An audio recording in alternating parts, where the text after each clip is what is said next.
Und zwar heute heißt es Mantichora, erster Akt, Blut der Löwin, Teil 3. Tatsächlich. Ja, das muss ich noch eingeben, das habe ich ganz vergessen. Was passiert mal? Das kann ich später umändern mit meiner wunderschönen... Wie heißt die App nochmal? YouTube Studios, genau. Mit dieser schönen App kann ich das später umändern. Das heißt... Ja... Mache ich das später, nicht jetzt. Weil jetzt geht das, glaube ich, gar nicht. Ich muss mal gucken, ob das geht. Dafür brauche ich kurz mal mein Gerät. Und ich weiß, das Stream hat ein bisschen Verspätung. Ich habe auch in meinen Discord-Server reingeschrieben, wann der Stream jetzt stattfindet. Auch wenn es 10 Minuten Verspätung sind. Insgesamt auch 15 Minuten, okay. Da sage ich jetzt aber nichts zu, weil passiert mal. Verspätungen können passieren. Also gut. Rufen wir mal kurz YouTube Studios auf. Und setzen da noch Teil 3 hinter.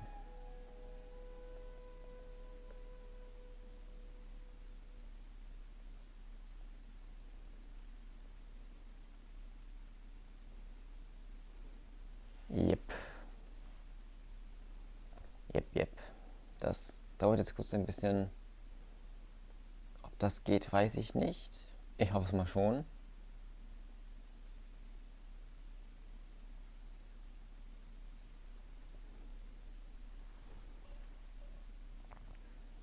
Inhalte.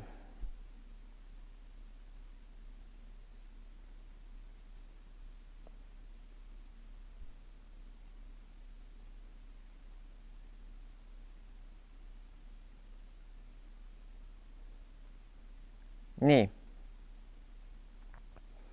Das geht nicht. Während dieses Streams kann ich das nicht umändern, denn das hier ist nämlich tatsächlich Teil 3.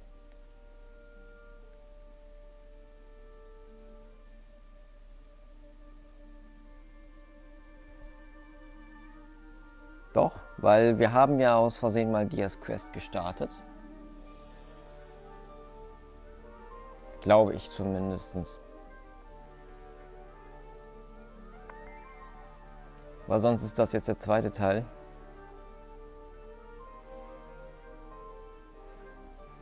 Nee. Tatsächlich ist das der erste Teil.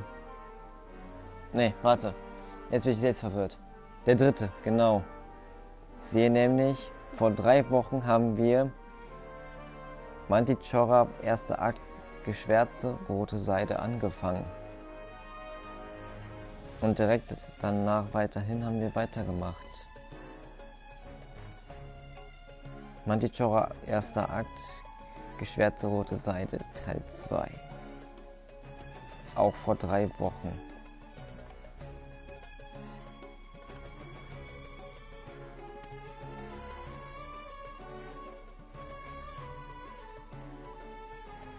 Passt so, also ganz gut.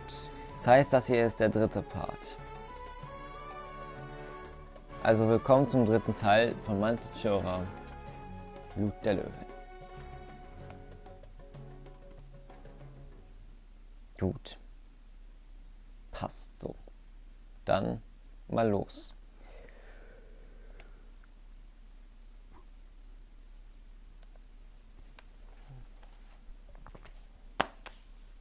Dieses Mal ohne, dass wir irgendwie failen oder so. Ja, wäre schön. Ich denke nicht, dass ich in der Story Quest jetzt tatsächlich das vorlesen werde, weil letztes Mal, da war ja die Sache, ich habe in dem Stream das Reden komplett vergessen.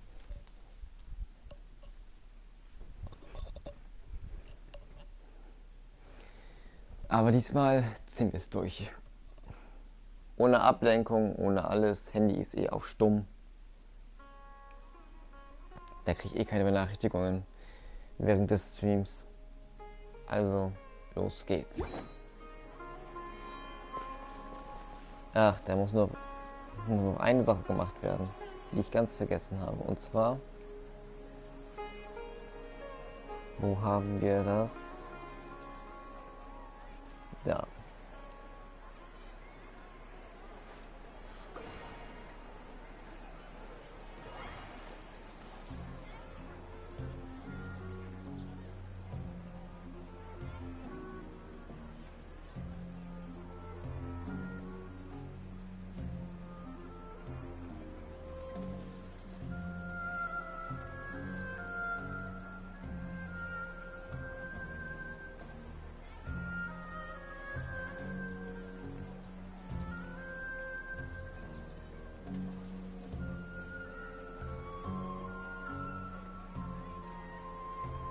So.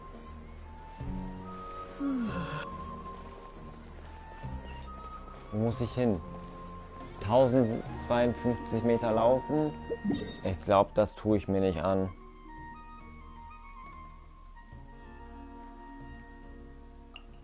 Nee, das tue ich mir echt nicht an. So weit laufe ich doch nicht. Ist mir viel zu weit.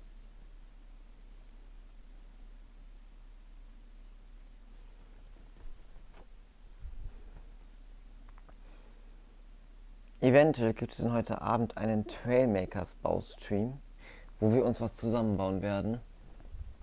Es sei denn, ich bin nicht im Haus. Deswegen sage ich ja eventuell.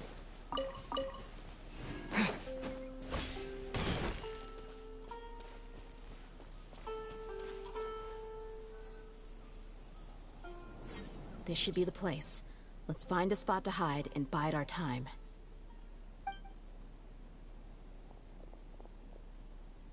It's gonna come down to a fight one way or another, so let's all be careful. No need to worry. He knows his way around a fight. I'm not worried about that. What I meant is that we probably shouldn't go too hard on the enemy. After all, we still need to get information out of him.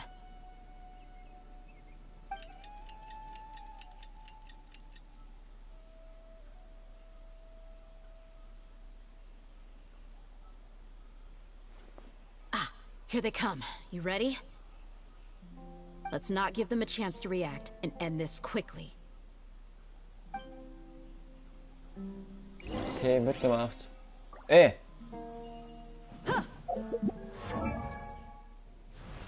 Oh, sie ist Stufe 90. Cool. Wo ist meine Dia? Das Schwert ist auch Stufe 90. Altes Hochritual, wie viel Damage machst du denn? Über sehr wenig Verteidigung, das freut mich. Über 1k Damage, aber trotzdem, das ist blöd. Das ist jetzt echt blöd. Sie müssen doch viel mehr Damage machen. Ich hab sie auf C3, geil. Haha, während des Tests. Cool. C3 wäre ein Traum.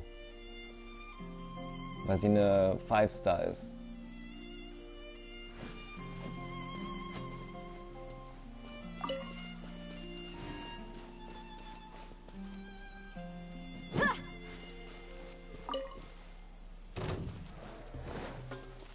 Let's get it on! Hi! Cha!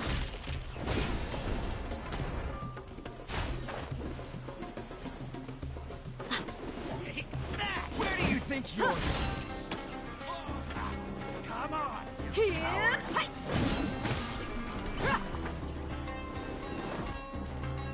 Look alive! Macht er genügend Damage? Kriegt doch fast gar keinen Schaden mehr. Mit C3. Where do you think you're going? Darf ich mal kurz was gucken? Ei! Das hängt also mit ihrer Ulti zusammen. Interesting.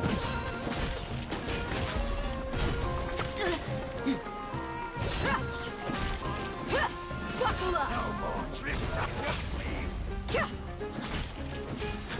Ha! Hi! Kya! Ra! Ha! You want this? I'll be back.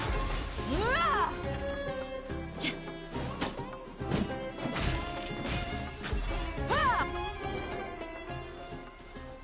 Okay.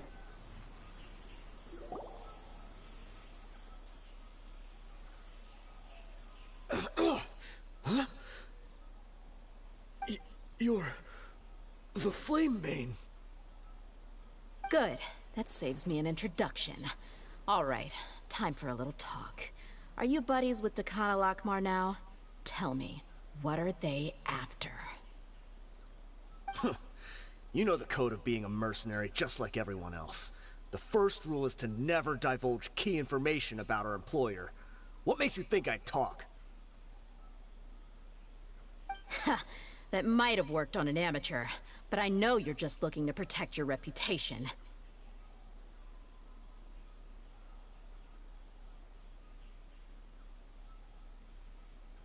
Think about it, though. What's your reputation worth if you won't have the other tools you need to succeed in this line of work? Tools like, I don't know, your limbs or eyes? You've got 5 seconds. You might want to think twice about how much your employer's information is worth to you. Whoa!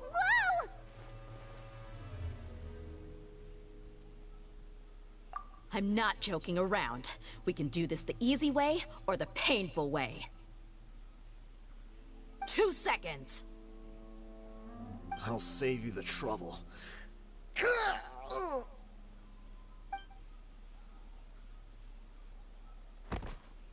Huh? Are you crazy?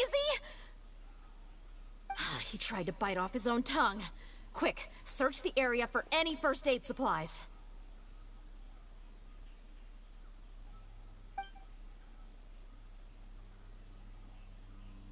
I definitely didn't expect him to go that far. Thankfully, the wound wasn't too deep, and he just passed out from the pain. But why would he be so extreme? I just wanted to test his mettle. You can get a lot of mercenaries to talk just by threatening them. I didn't expect him to be willing to go through so much pain just to deny us some intel. Well, he's out cold for now. We could wait for him to wake up, but maybe it's not a good idea to interrogate him any further. What should we do? Yeah, don't worry about it. It'll be a waste of time to interrogate him again after that. He might just hurt himself again if we start asking. There are lots of goods around here. Let's search the area. Maybe we'll be able to find something. I'm really sorry.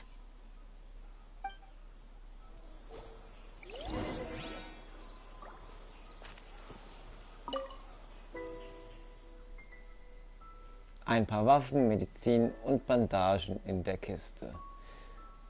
Scheinen es eilig gehabt zu haben.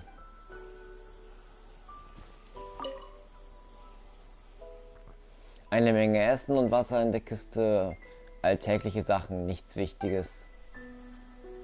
Hier ist Mauer drin.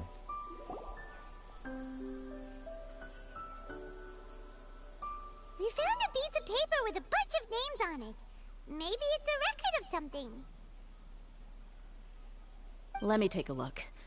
If this really is a merchant caravan, they should have a record of their transactions. Yep. I see an entry for Dakana right here. Kusela, Idrisi, Bashar, and Takriti. All familiar names. Dakana has been trading for a hefty supply of food, weapons, and medicine. It seems that in the past, they used to receive some canned knowledge as well. This caravan is just one link in their logistics chain. Once in the rainforest, the caravan will exchange the looted goods for Mora, and the funds will then be passed to a specific person. That person will then pack the caravan full of necessary goods, which will then be brought right back to Dakana. Wait, why is there no Mora value recorded for the final transaction? No value? Yeah. Every transaction before the last one was marked with an exact amount of Mora, but the final one, where they paid for everything to be brought back to the desert, was simply marked as delivered. Perhaps. But they couldn't have known how much they would make off selling the loot. Do they not care about profit margins at all? Anyway, the next part's the records of the goods themselves. Everything was probably sourced from the rainforest. Huh? What's on Homayani?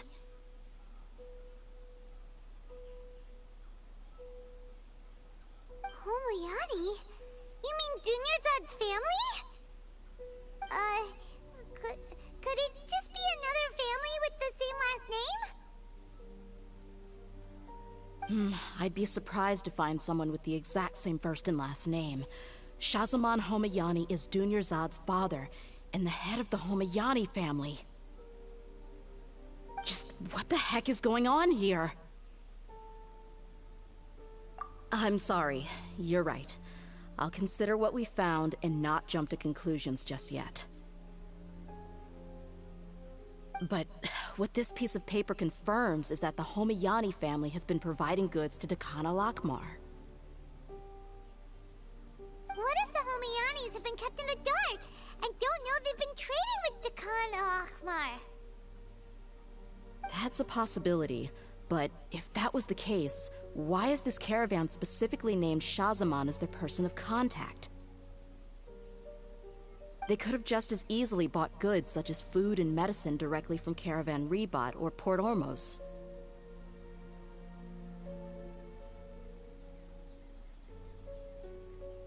Yeah, funding violence and looting. The brigade gets the goods, and he is paid the But why would he do something like this? It's not like the Homayanis are in need of money.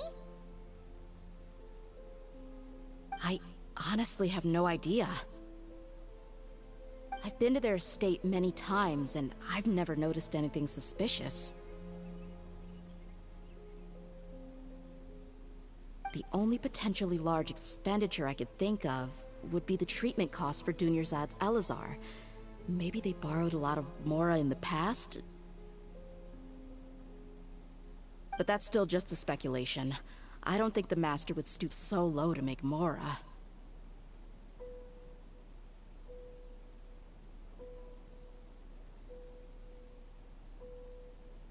You're probably right. I know my lady's personality, and she wouldn't deliberately keep something like this from us.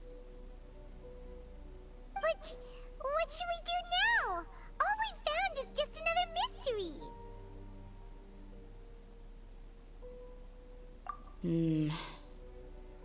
If you ask me, we already have no choice but to confront her about this. I'm not worried. It's too early to make a verdict yet. I still have faith in the Homayanis.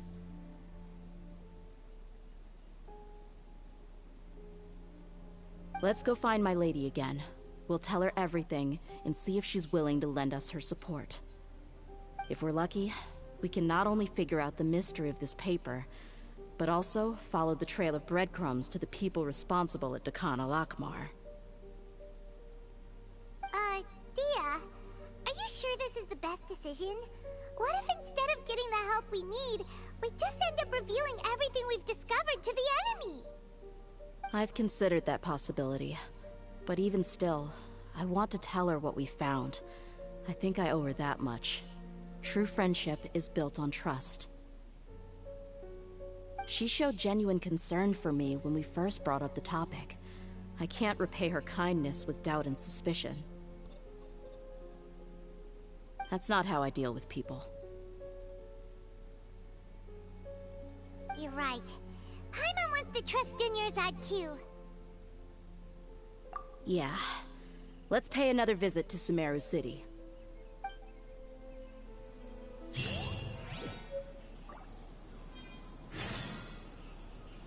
Diese Musik spielt immer dann, wenn die Szenen so spannend werden. Jetzt spielt die nämlich nicht mehr. Jetzt ist die nur noch, ja, normale Sumeru-Musik von diesem Gebiet. Ja, da ist sogar Jazz Neuer am Start. Die Fatui haben sich hier breit gemacht.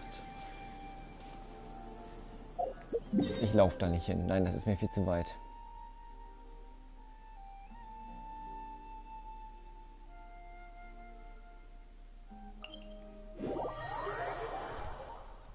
Da ist auch noch eine Daily.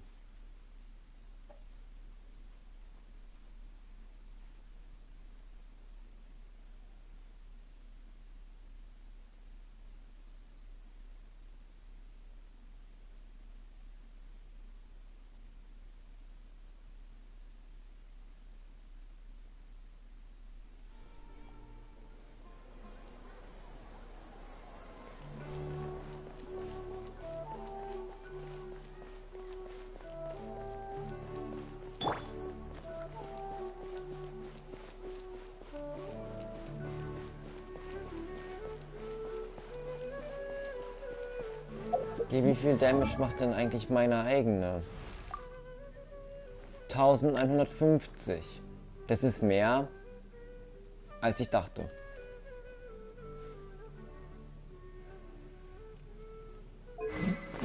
Das liegt nur an dem Schwert. Weil Sternbild habe ich nicht. Habe ich keins von. Okay, das könnten wir theoretisch machen.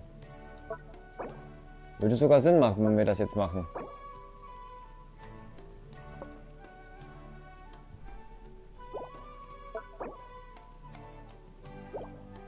Wichtig ist halt die Ulti, aber ich mache parallel.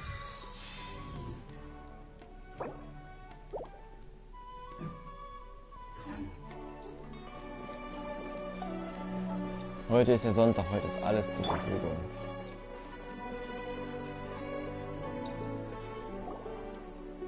We're back, my lady. Oh, you're back a lot sooner than I expected. You mustn't have run into any trouble then. Well, how did it go? What did you come up with? Actually, we're still investigating. It's just that we've discovered something strange. I see. The clues you found have led you back here, in the city? Something like that. Yeah. You all look a little dispirited. Whatever you found must not have been very encouraging after all. Why don't you discuss it with me? Maybe I'll be able to say something to cheer you up? It's okay, my lady. It's not so much about me being upset with my father or anything like that. How should I put this? So something is wrong. Even the Traveler and Paimon have been uncharacteristically quiet. On any other day, Paimon would have already waved to me with a smile and shouted, "Dunyarzad, we're back!" So tell me, what happened? Well? My lady, please prepare yourself for what we're going to tell you next. It concerns the Master. The Master? You mean my father? Okay, I understand. Don't worry about me. I'll listen as attentively as I can.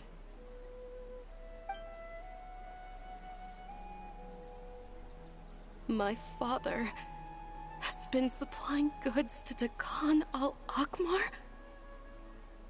Yeah, it makes as little sense to us as it does to you. I've never doubted the Master's integrity, so I'm having a real hard time rationalizing how he could ever support an infamous brigade like them. Maybe he's not actually aware of the full story, and just stumbled into the deal by accident. I can't help but agree with the Traveler. Huh? You mean you feel the same way, Dunyarzad? Thank you for sharing all this information with me.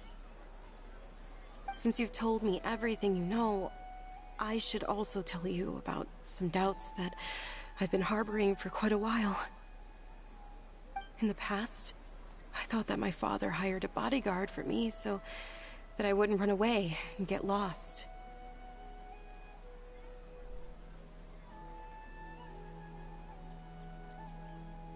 However, There are plenty of capable mercenaries in the Corps of 30. Why did my father go out of his way to hire Dia? About that. Well, the Homayanis really needed bodyguards, so they reached out to the Blazing Beasts. Later, the Master told me that I was one of the best mercenaries he'd ever seen, and that I should stick around to become one of his bodyguards. He offered me a pile of Mora, so I just signed on. Well, but that didn't really answer my question. Just think about it. Why did my father specifically reach out to the Blazing Beasts? Maybe the Corps of 30 just didn't have anyone available, or maybe someone recommended us. I've never given it too much thought. I think I get what you're saying. You think none of this was a coincidence. Precisely. At first glance, nothing seems strange or out of place. But there are many parts of the story that don't actually make any sense. If my father had always been in contact with Dakan al-Akmar, then it would make sense for him to bring Dia into our house. You mean the goal all along was to get Dia to be your bodyguard? No, that's too much of a stretch. I cut all ties with my father a long time ago. He has no control over my life anymore. But that still doesn't rule out the possibility that your father has still been trying to influence your life without you knowing. So, the Master was not likely an innocent victim in all of this? Sorry we put all this on you so suddenly, Dunyarzad. It's okay, Paimon. I should actually be thanking you. Regardless of his reasons, if my father has truly been funding a violent group of mercenaries, then it's my duty to bring him back to reason. But is that really the right thing to do? My father has committed many atrocities and deserves all the punishment that he has coming to him.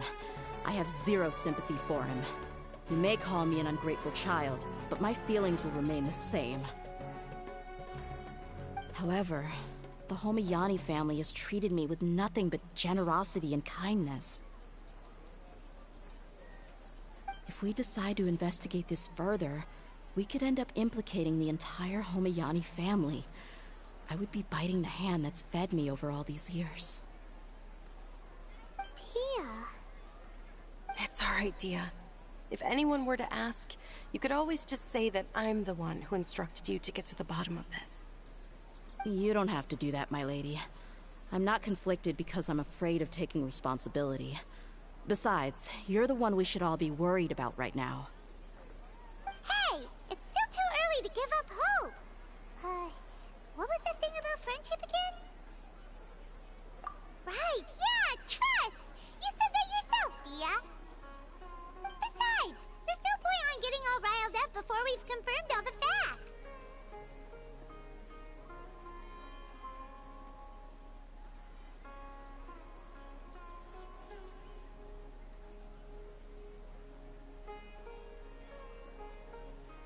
Thank you, everyone. That makes a lot of sense. I guess I should always remember the trust that I've placed in people. In which case, my lady, could you ask the Master to come out and have a chat with us? Sure thing. I also hope he'll be able to give us a logical explanation. Let's meet at the usual place then. Usual place? Ah, right!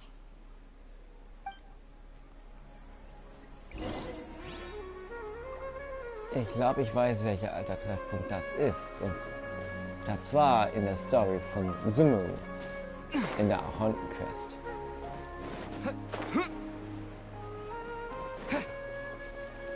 Doch bis wir eine neue Archon-Quest haben, dauert noch eine Ewigkeit.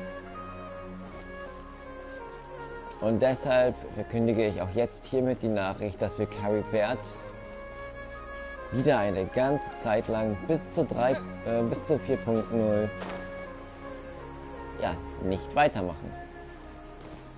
Aus dem Grund, weil nichts passieren wird bis dahin, wenn ich das jetzt weitermache. Denn es geht jetzt nämlich Richtung Heido-Archonten, wie ihr ja wisst. Geht es von Tain. Wir haben bereits Charlotte kennengelernt, die definitiv eine 4-Star wird. Und das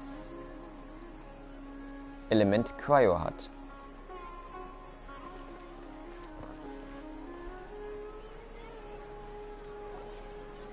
Thank you for coming, sir. Please allow me to introduce these two. This is the Traveler, and next to him is his travel companion, Paimon. Ah, yes. My daughter has mentioned them from time to time. It's a privilege to finally meet them in person. But we may skip all the pleasantries for now. What is the important matter you wish to discuss with me today? Well, we wanted to bring this transaction record to your attention. There's something on this record that we're all pretty curious about.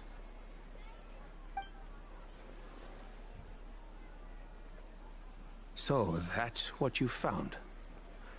Huh. Seems like I can't keep everything from you much longer. If you wouldn't mind, we'd like an explanation. Well, it's a long and difficult story. And to be perfectly honest, I'm not sure if I'm doing the right thing. What I do know, though, dear, is that the truth will bring you no solace. If anything, it will likely cause you a great amount of anguish. Wait, me? Yes, I understand perfectly why you came to see me. And I am touched by your collective commitment to do the right thing. But knowledge always comes at a price. And sometimes, as they say, ignorance is bliss. Your father, Kusela, and I both believed that. Of course, you have the right to seek and learn the truth, but I must warn you. The facts of this matter may reduce everything you've built for yourself into sand, blowing in the wind. If you must proceed, then Kusela's heartfelt efforts will also fade into the wind like a fleeting mirage. His heartfelt efforts? I'm sorry, sir, but I'm not sure I follow. I've made it this far in life without a single drop of my father's support. I have my own ideals and ways of looking at the world, as well as people and causes that I've chosen to cherish and fight for. None of these things have anything to do with him.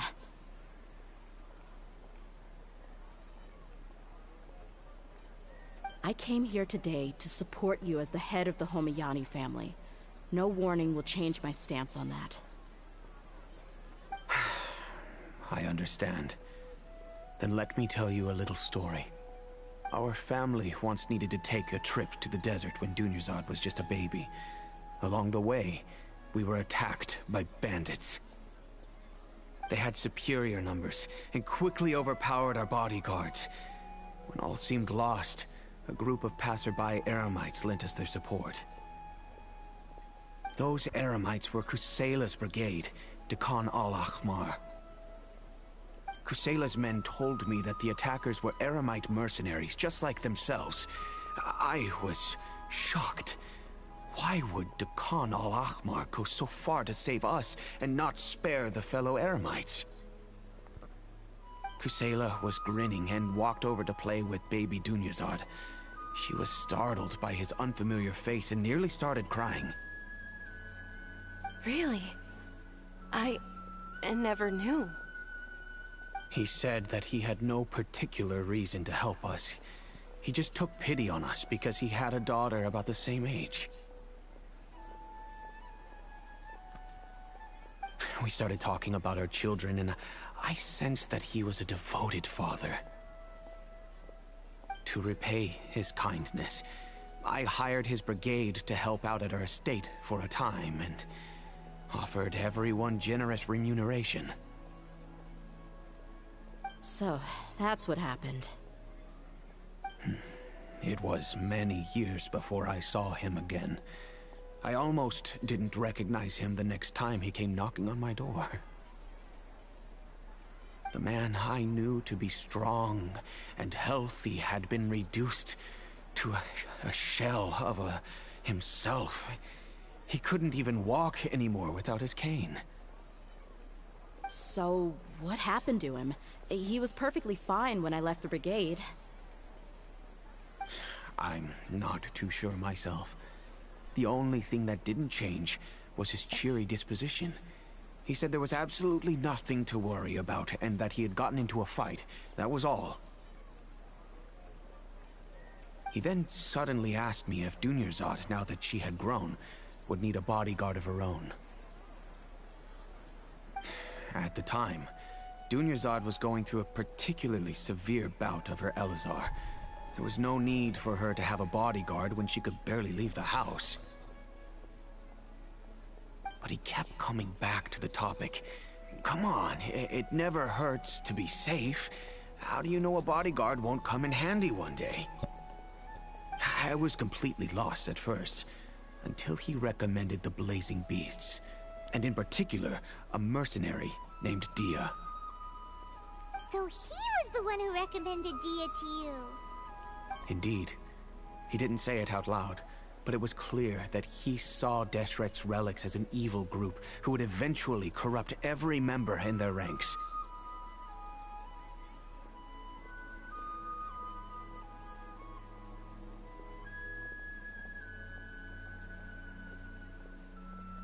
He was already beyond redemption, but he hoped that he would be able to detach his daughter from the vicious world of mercenary life. If Dia could stay in my house and keep working as a bodyguard, then gradually her affinity for the desert would decrease, and she'd be able to leave her previous life behind. And that's why you offered her such generous compensation? Yes, but not just because of that. From the moment that he asked me for that favor, I also began to see Dia as my own daughter. And that's also why I tried to persuade you to stay when you asked for permission to leave. I was willing to spend however much it took. Kusela saved my daughter and I all those years ago in the desert. I could never refuse him entrusting his daughter to me.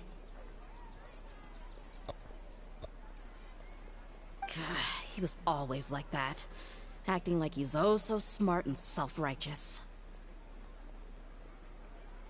Kusela said that he'd reimburse me for a portion of Dia's fees. I refused to take any mora from him, but he'd always sent me funds anyway. Eventually, I just accepted them as a token of his gratitude.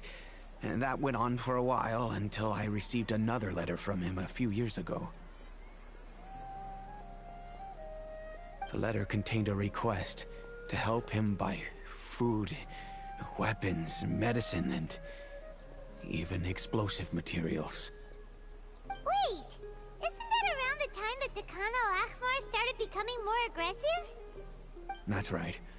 When I started to hear some nasty rumors, I became wary. I wanted to meet him face to face to discuss things. But by then, he was no longer receptive to my requests to talk. If I had to guess, it's probably because he doesn't want to put Dia at risk. That thought occurred to me as well. I figured that he probably came to me for help because he had nobody else to turn to.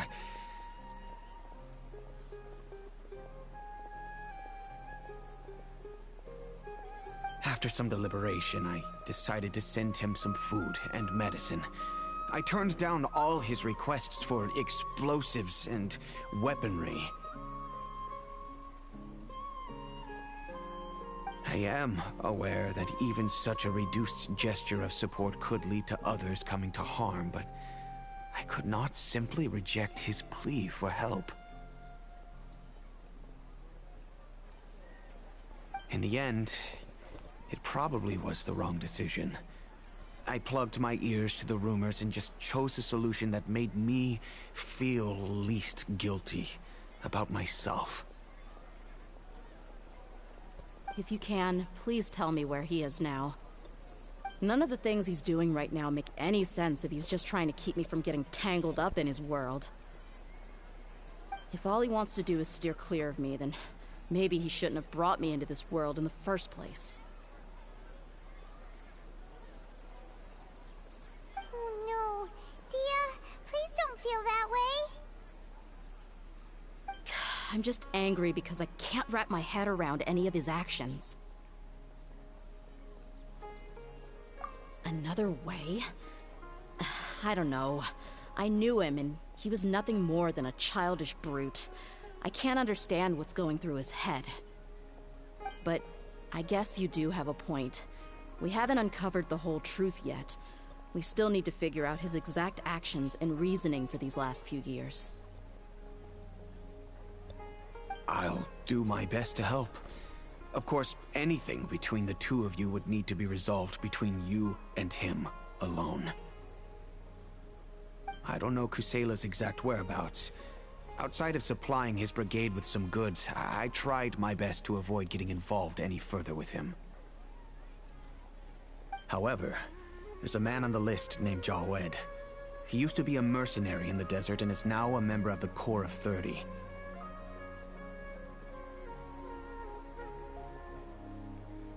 He's responsible for supplying weapons and liaising with the Dakan al-Akhmar's merchant caravan. I think he should know Kusela's whereabouts.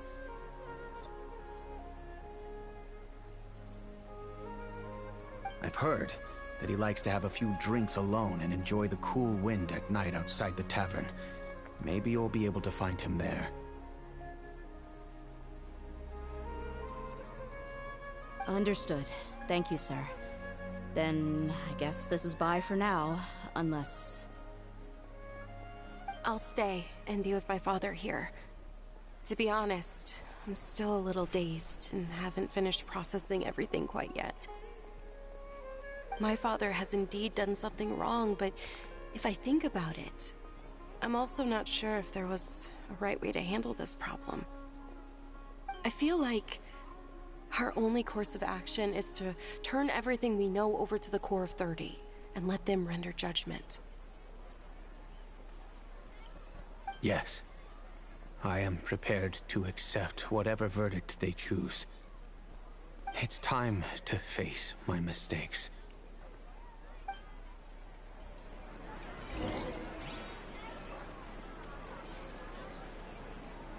Also, bisher ist ziemlich viel bekannt geworden.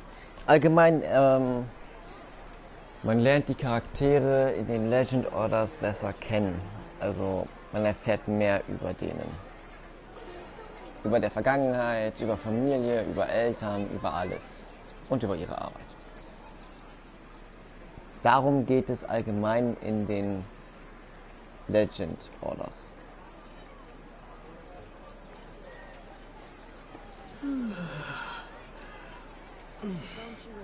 Und hier geht es um Dias Vater. Und die ganze Wahrheit. There's so many local specialties in Sumeru. I want to buy more.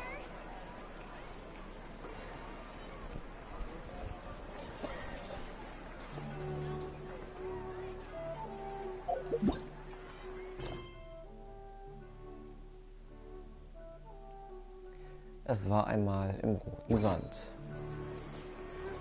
Das ist der nächste Akt.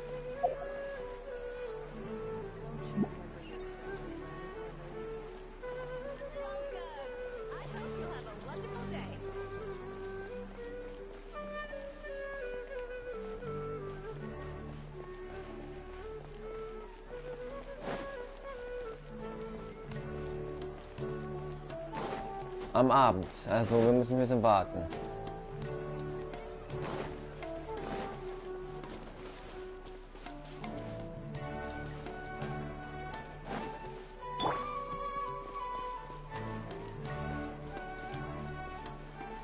Ad Astra.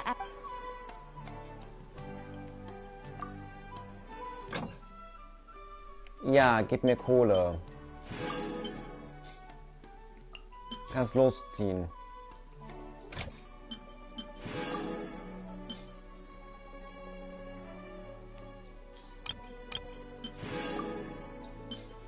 Kannst ja gleich wieder losziehen. Und du ebenfalls.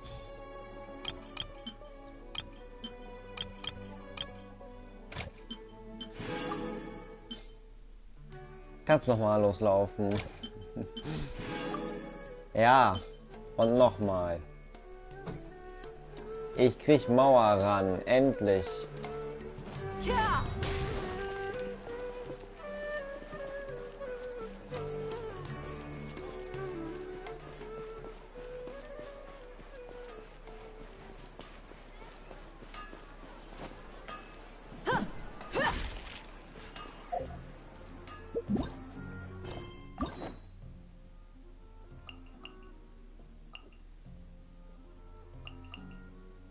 Ja, dann wird Baiju wahrscheinlich auch einen weiteren Akt bekommen.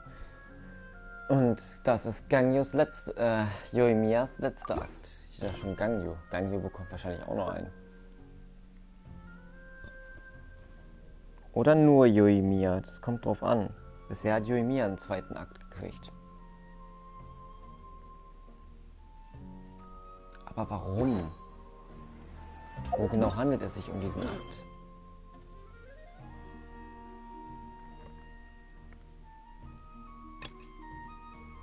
Ein Mädchen aus Inazuma bereitet sich auf eine romantische Reise vor. Das hört sich nach einer etwas längeren Reise an.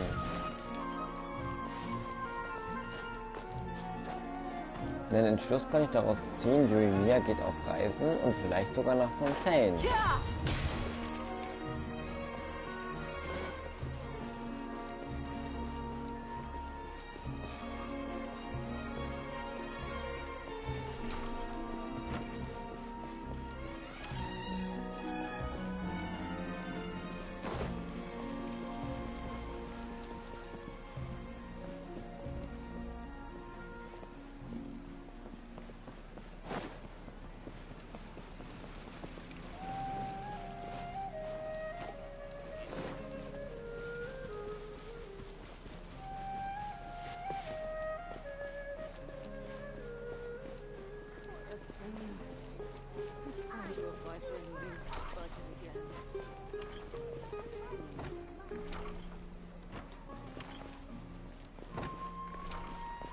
Wenn man Langeweile hat, kann man das mal machen.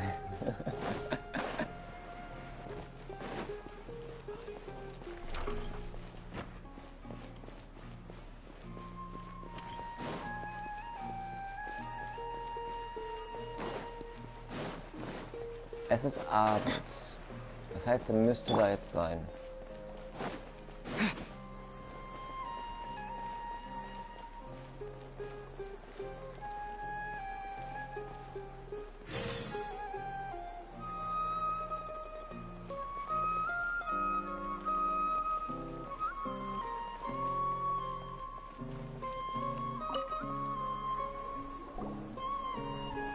Huh?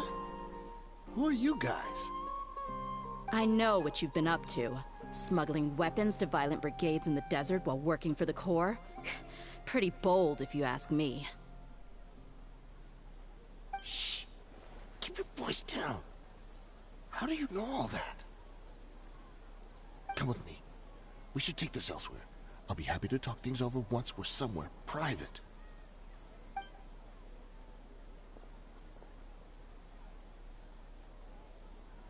This place should do. All right. Back to my question. How did you all know about me? Don't worry about that for now. You know what kind of punishment you'll face once we report you to the Corps, I assume. Wait. There's no need to jump the gun. Let's talk this out. What are your terms? So what's in it for you anyway, Mora? Well, I was a little tight on money at the time, and Kusela took good care of me in the past. I waited in my mind, and I couldn't find a reason to turn the opportunity down. I wouldn't only be helping my benefactor, but I could also make some quick mora. Let me tell you how it is. We're investigating Kanal Akmar, and we're gonna put an end to their operations. If you provide some help for us, then we might just put in a good word later to reduce the terms of your punishment. Hey, why don't we discuss this a little first? Listen, I made quite a bit of mora from my last run. You just give me a number, and I'm sure we can... Shut it. My patience is running out. You should know when a mercenary is after something other than money.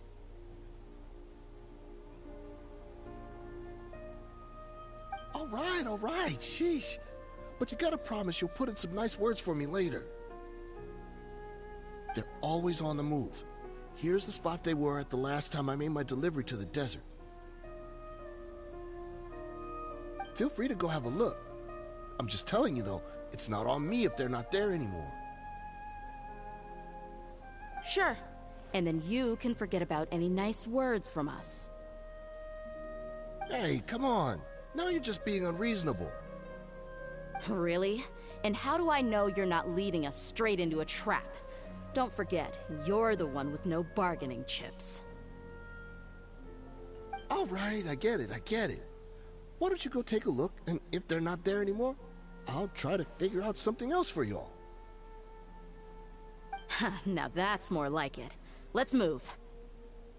And as for you, try to stick around the city until we get back. You don't want us to call the folks from the Corps and have them drag you back to the city. Ab in die Wüste.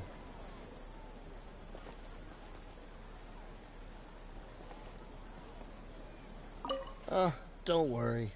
I'm not going anywhere. Kannst du ja sowieso nicht, weil du ein Übeltäter, Straftäter bist.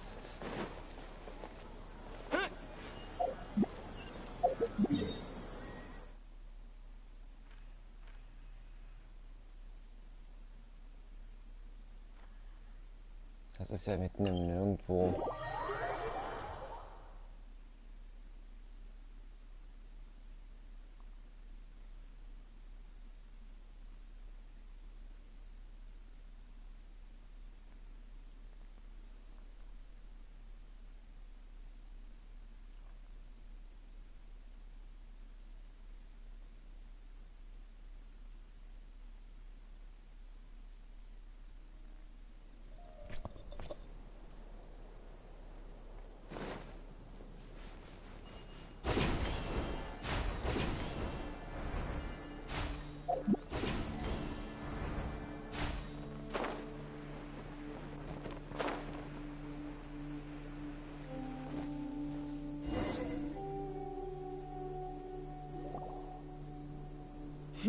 Seems like we're in luck.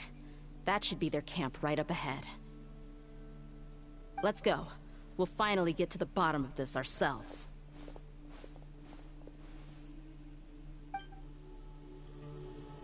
I'm here to see Kusela. Tell him to get out here. Dear, why are you here?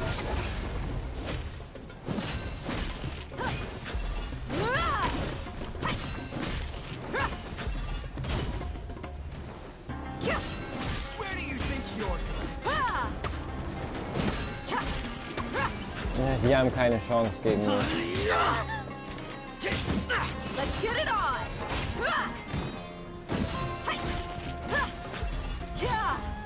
Propagate!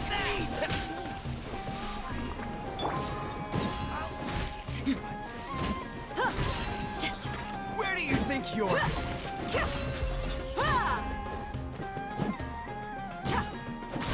Buckle up! Hi! I'll be back.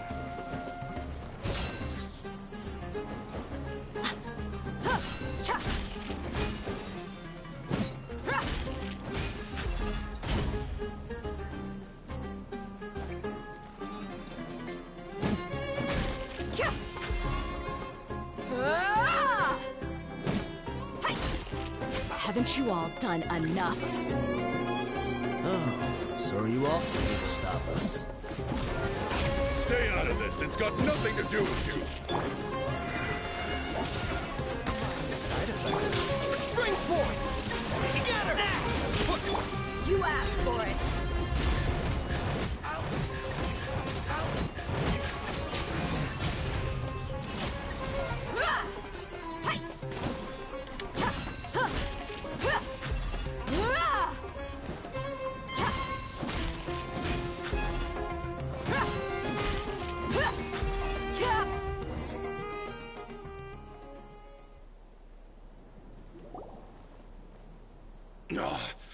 She's so strong. Enough fighting. We all know each other, and I don't want to take things too far. Just bring Kusela to me. There's no use hiding him anymore. Did you understand a single word I just said? Or do I need to bash your skull in some more? All right, everyone, let's all just calm down for a second. Dia, the boss can't come out and see you anymore. He died a long time ago. What? Seems like you've been out of the loop for a while. Guess that's for the best, though. At least, that's what the old man wanted. When did he die? What happened to him? A few years ago, Kusela broke up Kanal and went to the Geschwärzte Relics headquarters by himself. So is that when you guys started acting up?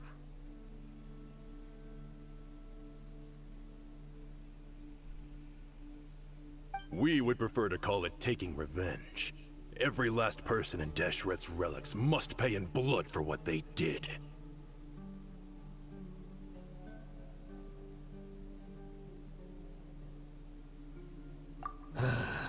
Let me start from the beginning. Dia, do you know how the head of the relics maintained order internally? Overwhelming strength and unquestionable authority? Those were a part of it, yes. But just those on their own weren't enough. They had another tool at their disposal. They called it a person's record. Regardless of whether they joined by their own will or were coerced, every person in Geschwärzte Relics were forced to leave a record of themselves at headquarters. Whether it be their deepest sin, some unforgivable act, or their most immoral exploit, the record served both as a symbol of loyalty and the perfect material for blackmail. That's precisely it. Every one of us have a record. Me, Bashar, Tikriti, and all the boys who grew up with Dia and ended up joining our ranks. But you, Dia, you were never asked to provide a record, were you? I never even knew this was a requirement. You were probably the only person in all of Geschwärzte Relics who didn't know about it. Ever since you were born, Boss had been trying to shield you from this organization's sinister rules. Not only that, but he also banned all of us from committing any nefarious acts. He said he'd take care of the dues we had to pay regularly to headquarters. But in the end, he was just an ordinary person. What could he do?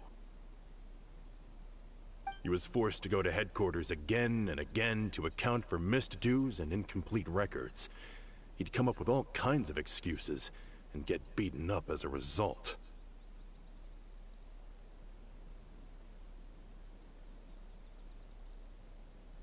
We all knew he was doing that for you. He wanted to get you out of this world, no matter what it took. And that's why he became a shell of himself and couldn't walk without a cane. Wait, but that doesn't make any sense. I didn't know about any of this, and I'd never seen him get injured or beaten. Because you were too young at the time. How would you ever tell between wounds from a beating and wounds from battle? When you left home after that final argument with him, he seemed to age by a decade overnight. Even his hair went gray.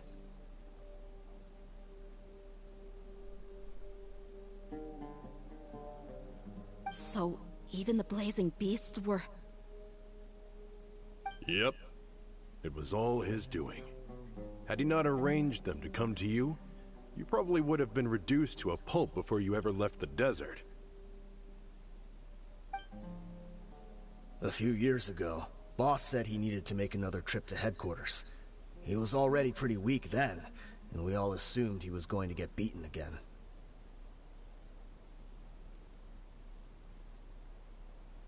I suggested that he hand the role of leadership over to me, but he said there was no longer any need, since the Khan al-Ahmar would soon be no more.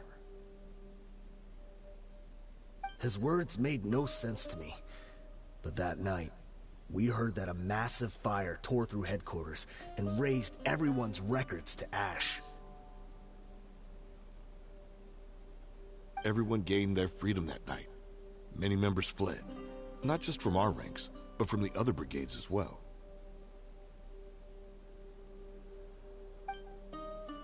But how could we leave with a clear conscience? All of us who knew exactly what had happened.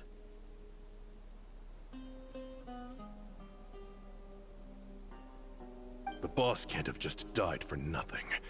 Those heartless jerks at headquarters took him from us. From that point on, the sole purpose of the Khan al-Ahmar became revenge. The big fire that Boss started was quite a blow to headquarters' strength. It's given us the opportunity to launch our attack. Even though we're outnumbered, we vowed to see our revenge through to the very end.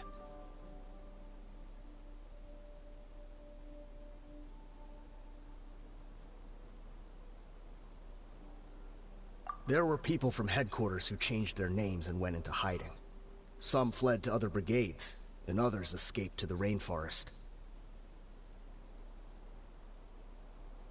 But we won't let any of them escape our wrath. They'll all pay for what they've done. We've suffered plenty of losses as well. To keep going, we need an enormous amount of supplies, from food and medicine to weaponry and explosives. All we can do is exchange our loot from Mora, and then use that to get supplies.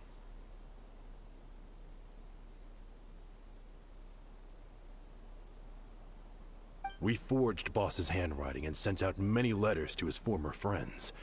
Thankfully, many people were willing to come to our aid. We were also able to attract many mercenaries who shared our goal. We've endured unspeakable pain to win many impossible battles.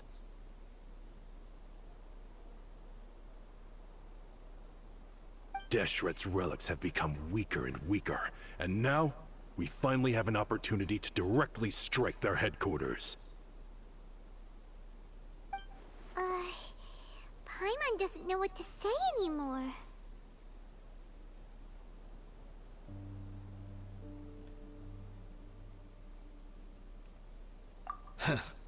We do know right from wrong, but we were sinners from the very beginning. We do not deserve the freedom that the boss won for us with his life. Boss always loved his old-fashioned hero stories. Those tales about sacrificing yourself to save the world.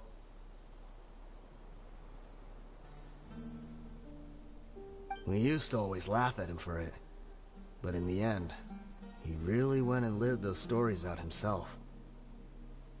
As for me, I never considered myself a hero. We're all the lowest of the low. We have no right to even imagine such an existence. But maybe those hero stories he liked foreshadowed everything that was to come. The spirit of the hero touched all those he had saved, and more people joined his cause. Maybe we were all just acting along with the play in the beginning. But as we acted the parts and recited the lines, we were drawn in. And now, we want to see the story through to the end. I'm sorry, Dia. I know you always found us insufferable ever since you were young. Just think of this as a madman ranting.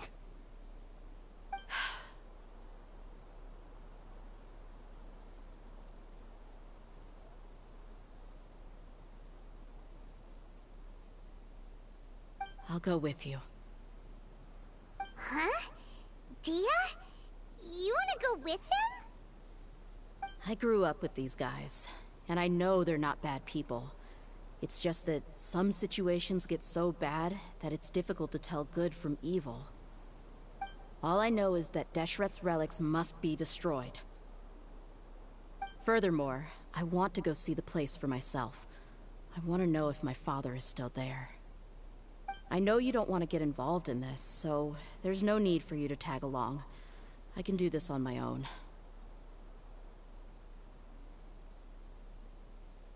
Yeah, Paimon feels like we'd only regret it if we don't see this through to the end. Thank you. We'll be a lot stronger together with you.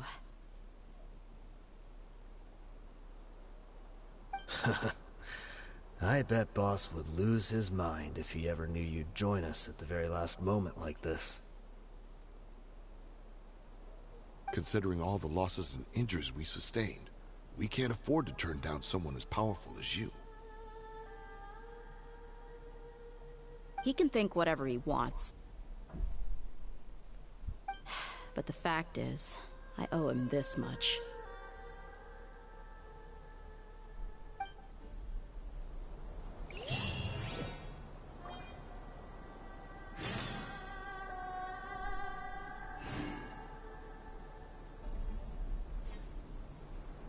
Lüge und Wahrheit. Ja, das ist der nächste Akt. Im 4. Teil von Dias Legend Order.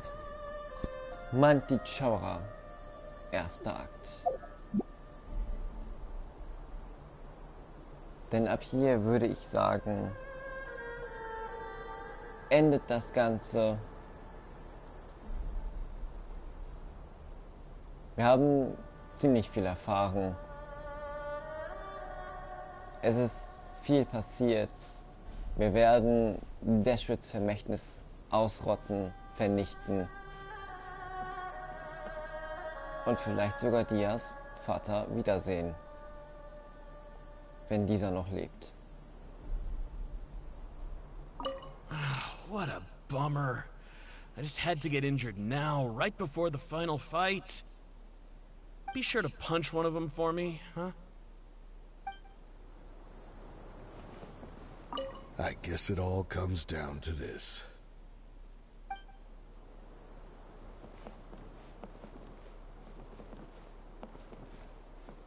Bei dem geht gar nichts mehr.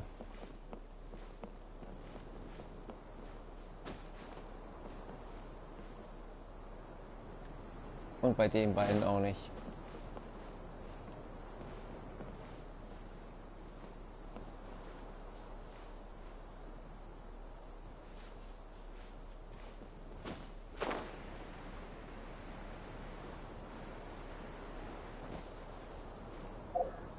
Also dann, wer Lust hat, Dendro-Artefakte zu farmen, kann mir eine Anfrage schicken. Denn das werde ich jetzt nur noch machen, weil ich eine Menge davon benötige. Und mit eine ganze Menge meine ich auch eine ganze Menge, da ich eine Menge Dendro-Charaktere habe.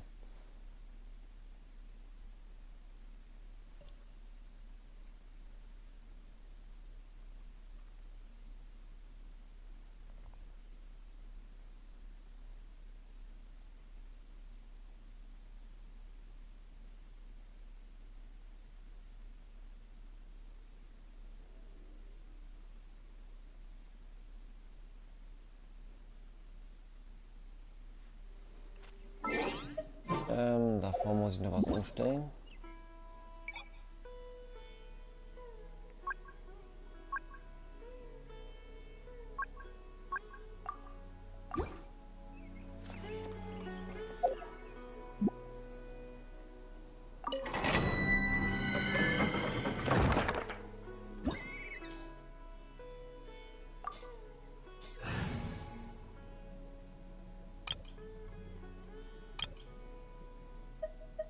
Da fehlt Hydro. Understand. Anything I can help you with?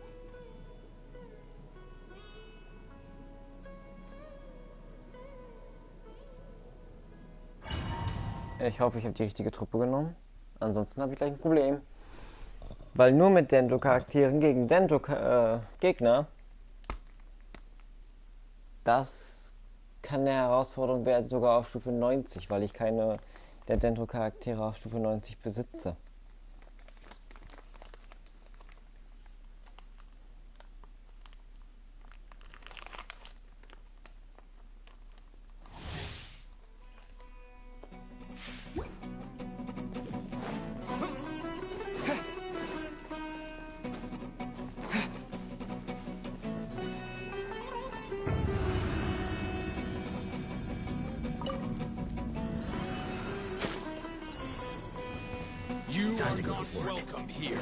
Oh nee. My guiding star. Dance with the waves. Positions. Now you shall perish.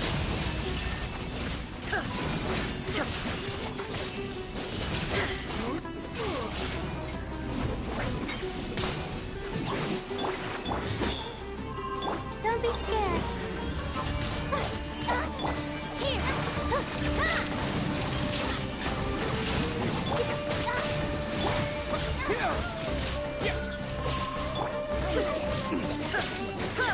Now you're testing my patience.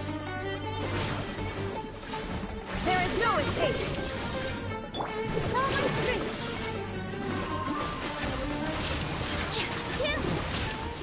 Au, au, au. All eyes on me. Yeah. Oh, mine to command. Propagate! Terminate! Torn to oblivion. Illusion shattered. Oh Mist, das geht so schief.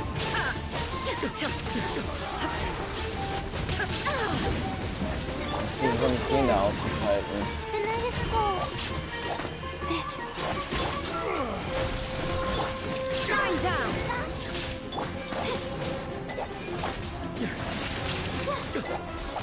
My guiding star. I'm getting it. Illusion shattered.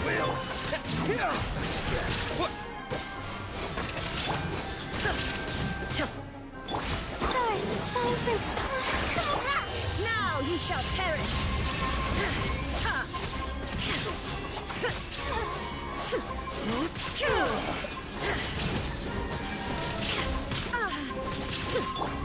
Scatter!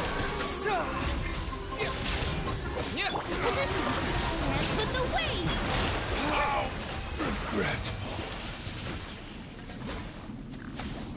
Das ist recht knapp gewesen. Nein, nein, nein, nein, nein, nein, nein, jetzt fall da nicht runter.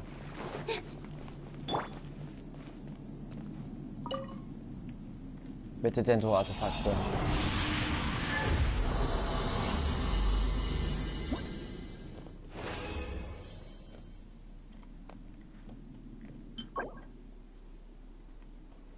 Ja. Und nein.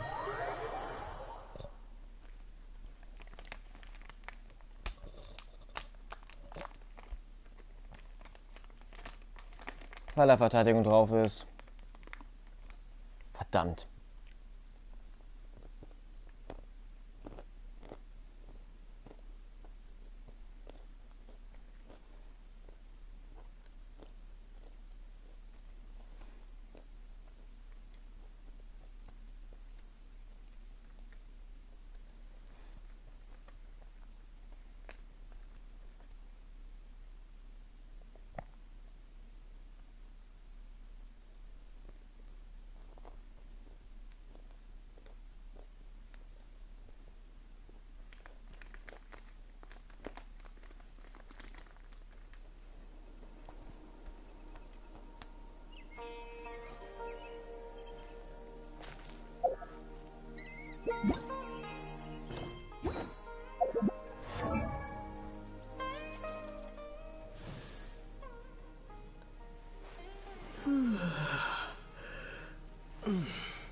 Altes Team. Ich müsste die aber sogar kurz mal heilen.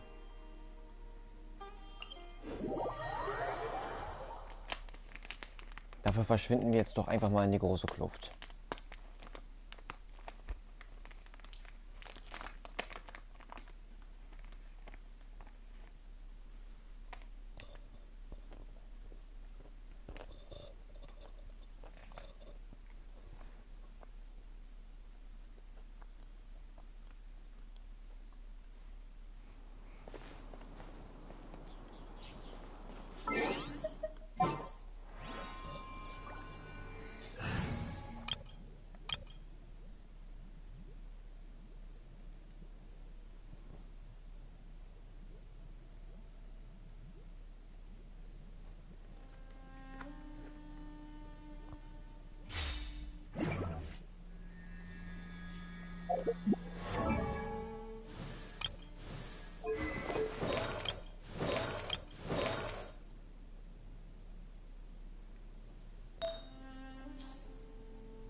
Die sollte doch auf Damage sein.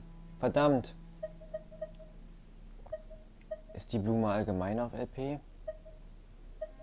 Ja, scheint so.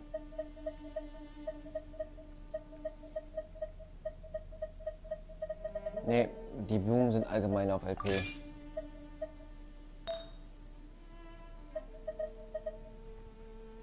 Die Feder ist immer auf Damage, kann aber auch auf LP sein, glaube ich.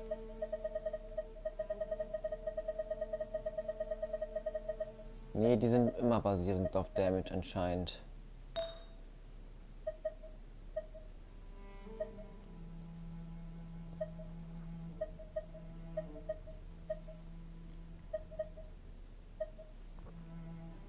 Die hier können auf Aufladerate und alles sein.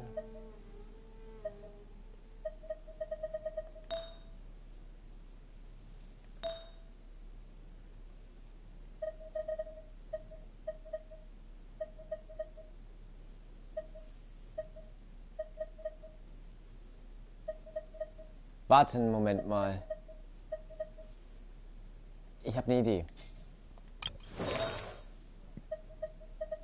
Da die auf Damage basierend ist, kriegst du die.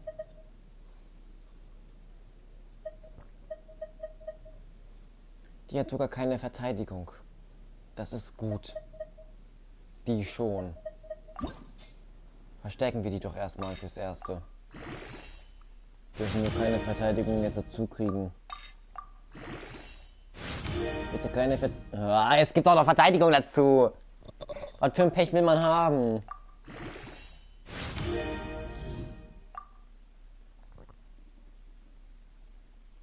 Plus 23 Verteidigung. Nicht gut. Lass das wenigstens nicht Artefakt werden.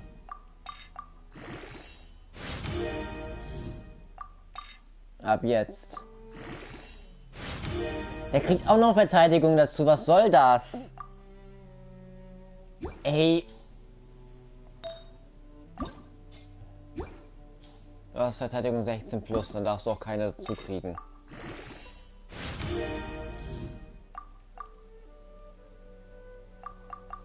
Wie?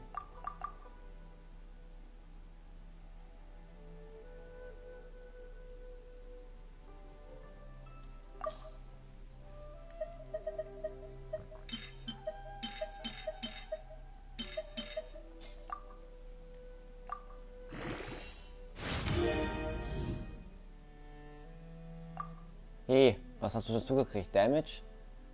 Noch gar nichts.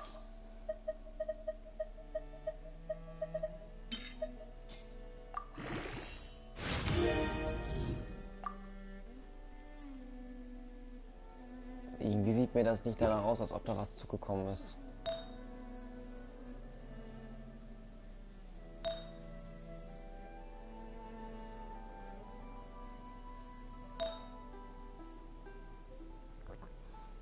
Musstest du da unbedingt Verteidigung mitzukriegen? Ja, das war so ein schönes Artefakt ohne Verteidigung. So ein schönes.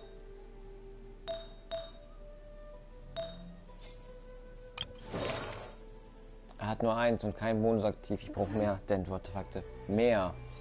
Viel mehr.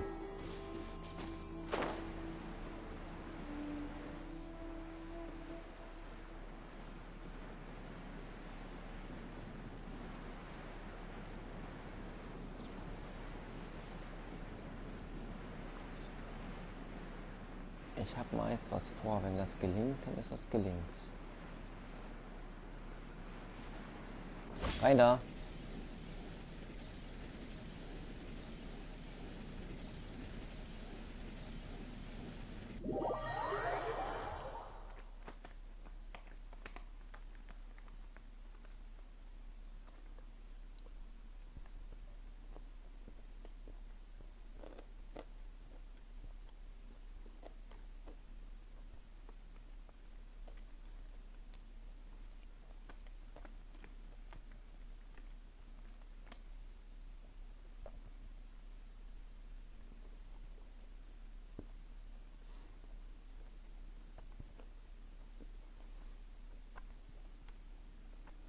Und zwar gab es hier auch eine Quest mit Dance Life.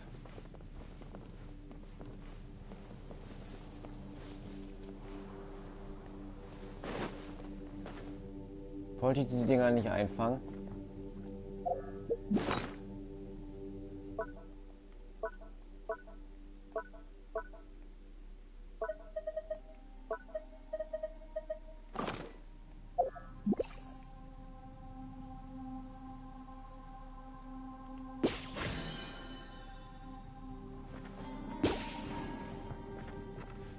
Perfekt.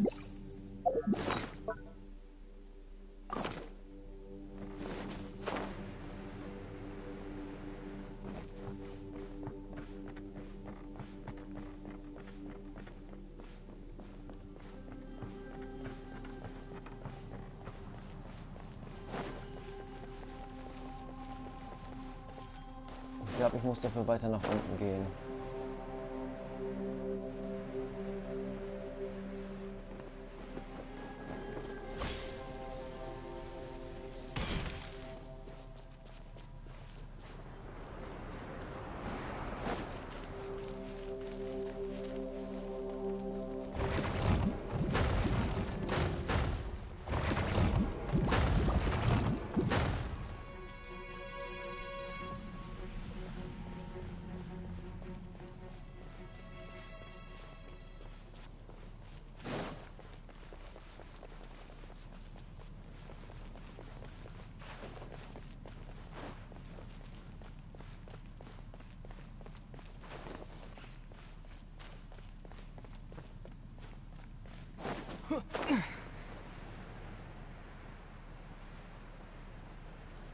Nee, hier wollte ich jetzt nicht hin. Ich wollte nicht gegen Schlangen kämpfen.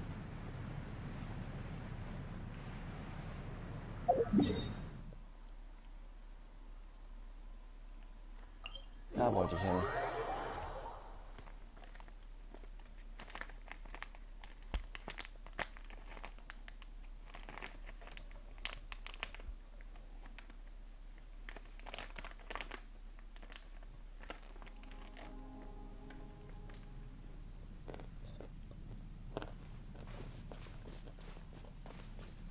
Ach, wir sind schon direkt auf der Stadt unterm Kopf. Auf dem Kopf.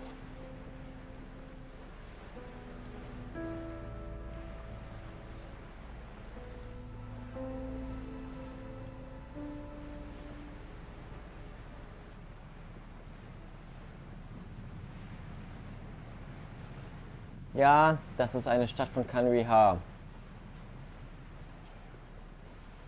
Upside down. Verkehrt herum.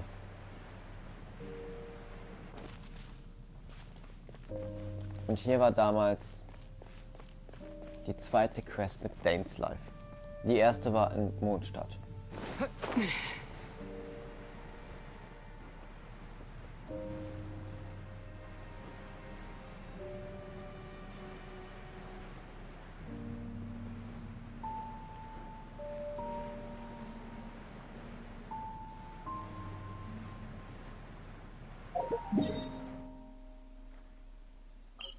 dazu müssen wir wieder hoch.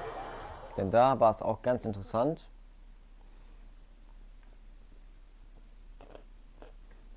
Es ging auch um Villager. Vielleicht sehen wir hier gleich ein paar.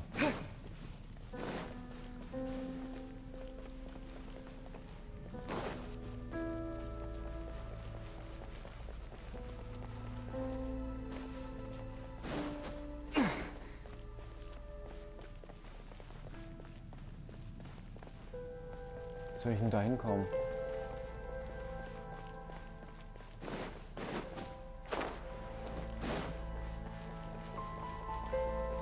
Ja, richtig. Der ist auch auf dem Kopf.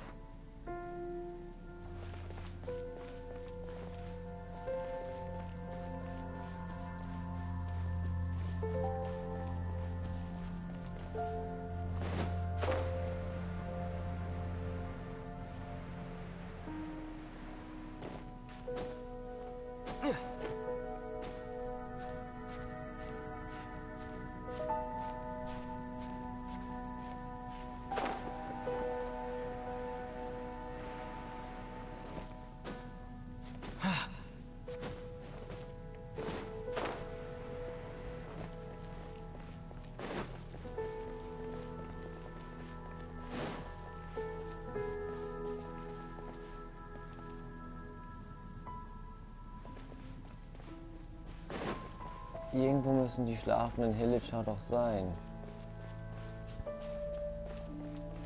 Verwesend sind die noch lange nicht. Das wäre mir jetzt neu.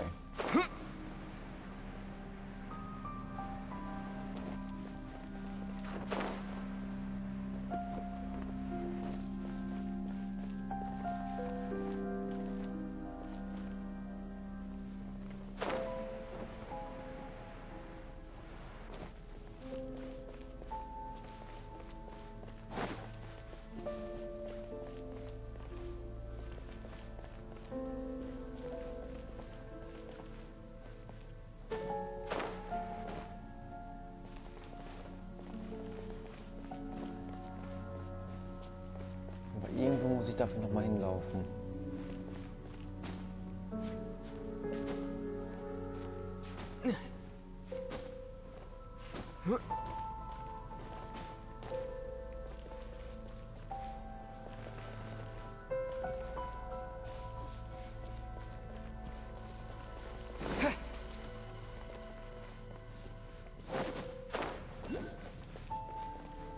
Ui, hier ist sogar was.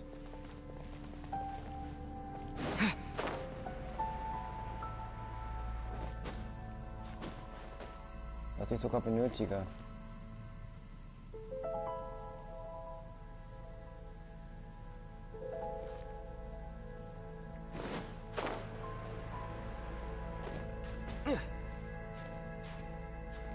Okay, das wird schief. Nein, das wird nichts. Ah, verdammt.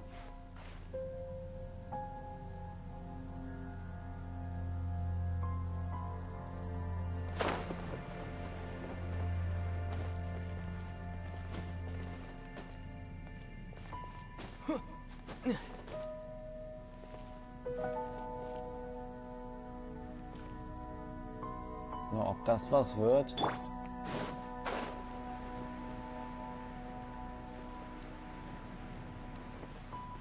Das ist ja gar nichts geworden.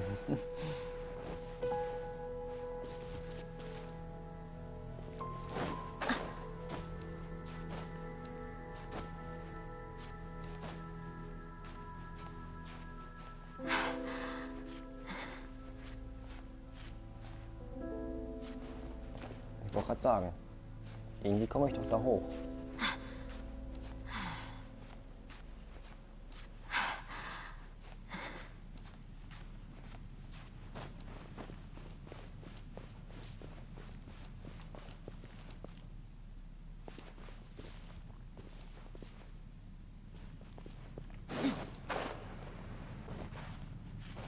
Der Thronsaal war das. Der ist über dem Ding.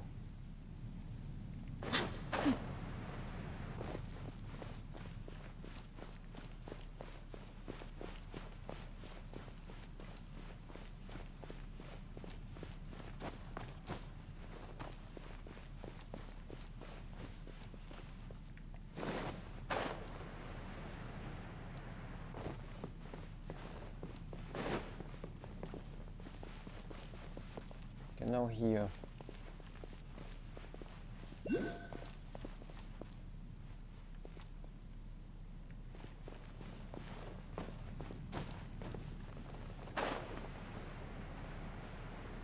Das ist nicht wirklich wahr. Als ob ich den nie gesehen habe.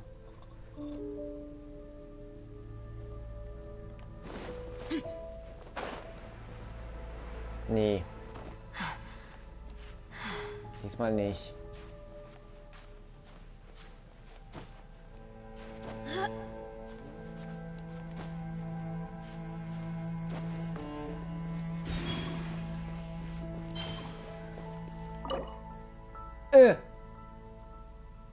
Als ob hier so ein Ding ist, so ein Tor.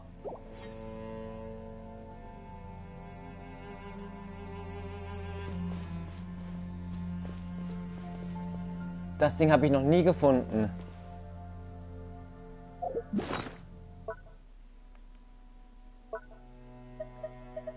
Wo habe ich denn diese Perlen her? Perle des blauen Abgrunds. Eine seltsame Perle, die von den Feinden des Abgrunds zurückgelassen wurden. Wenn du genau in die Perle hineinsiehst, ist es, als könntest du die Träume der alten Zeiten erblicken, die im Nebel verborgen sind.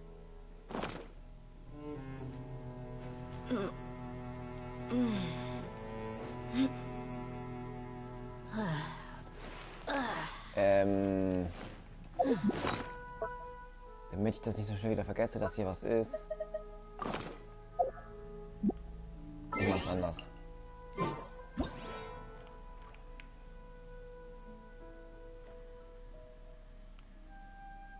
Dass ich mir auch die Umgebung merken kann. Machen wir es so. The desert's a tough adversary, but at least it doesn't hide anything. What you see is what you get, and whether you take on the challenge is entirely up to you.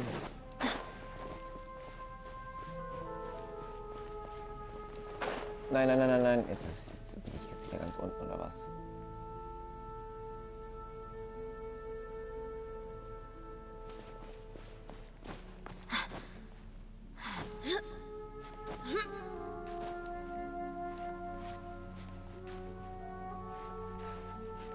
Als ob man da nicht hochkommt. Doch, kommt man.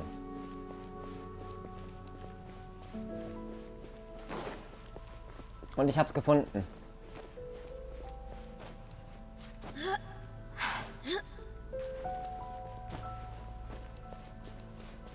Der Saal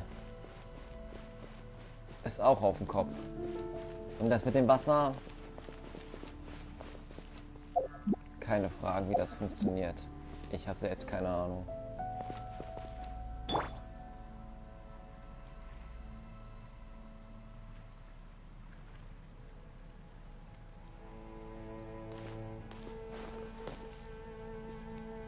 Ich habe selbst keine Ahnung, wie das funktioniert.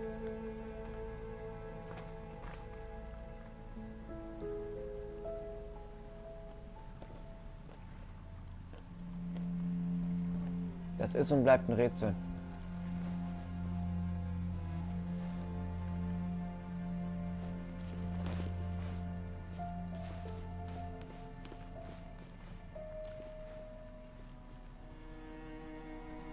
Schade, dass ich die Quest auch nicht aufgenommen habe. Ich hätte schon anfangen müssen, direkt mit der ersten. Ich glaube, ab Update 4.0 mache ich mir einen zweiten Account, hole mir da auch Genshin drauf und dann wird das Ganze von Anfang an gestreamt.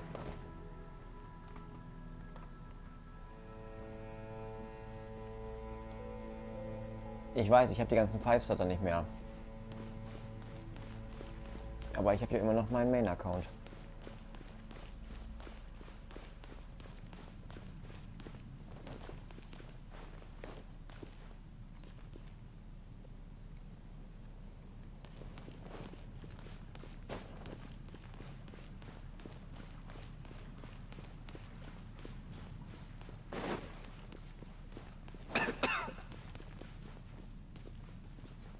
Wo waren denn jetzt nochmal die schlafenden Helitscher?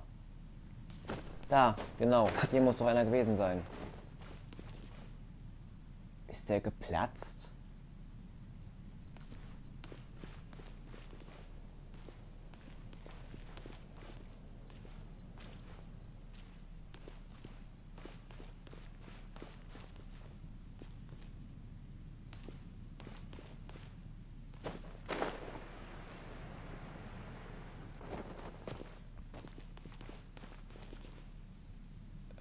Scheint, als wäre der geplatzt.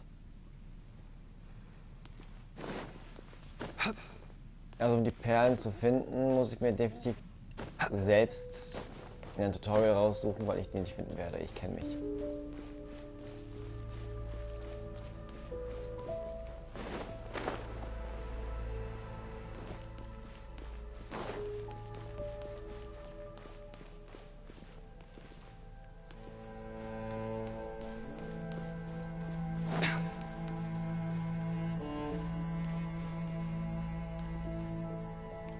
Und noch bleibt die Frage, wo sind die Villager?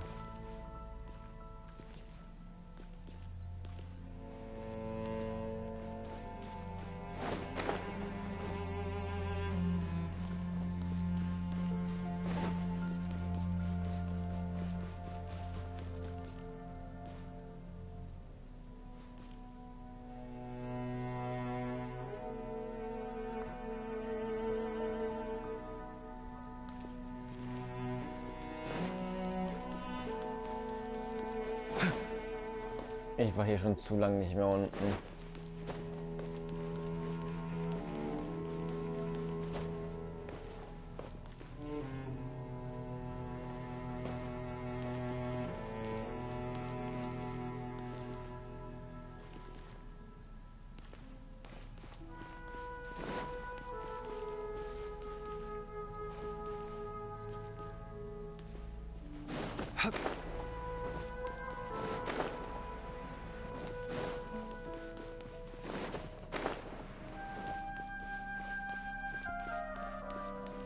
Jedenfalls weiß ich, dass ich auch da hochkommen kann.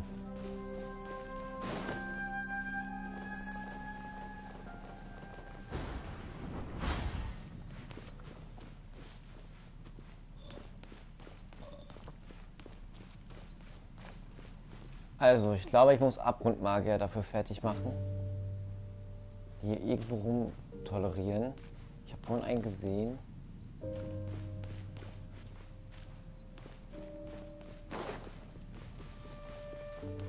Und die dann klatschen. Ja, weil die so ein komisches Zeichen über sich haben.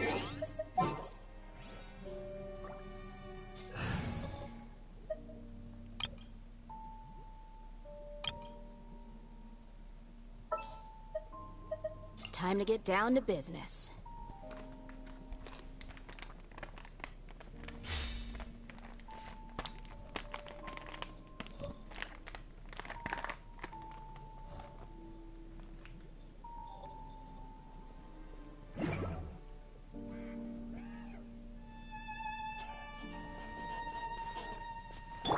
Not now.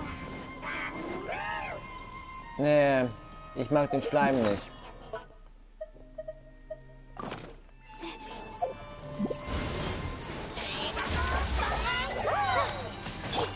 Let's get it on!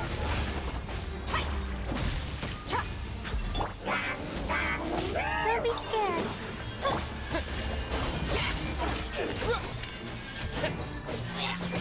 There is no escape! Ich hab mir bedenken, dass ich den fertig machen muss. Propagate!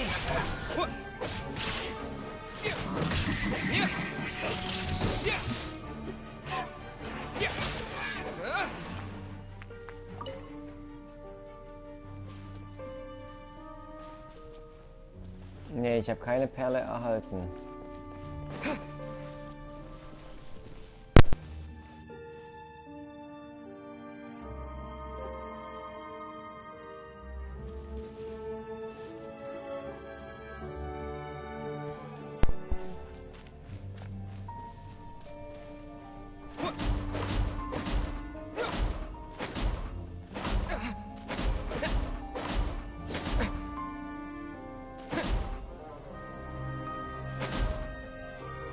Das sieht nicht gut aus, wenn mir das selbst Schaden macht. Das ist blöd. Was sind das?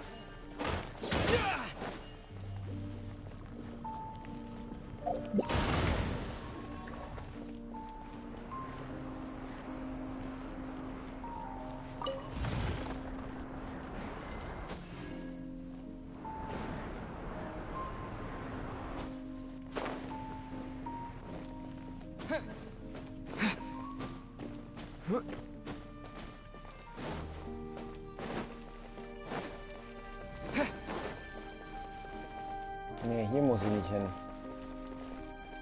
Ich glaube, die sind eher in diesem Gebiet, diese Perlen. Können nur hier sein.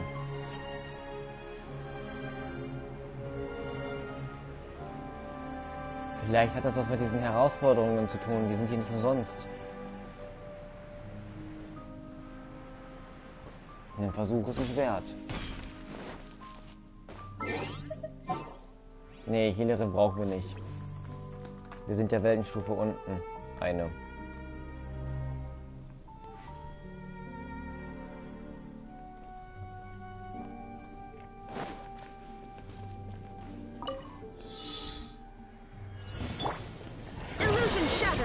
Nee.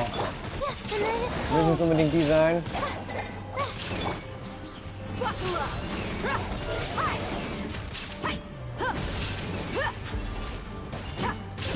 Okay, der kriegt schon alleine fertig. Die Zeit reicht doch nicht mal aus.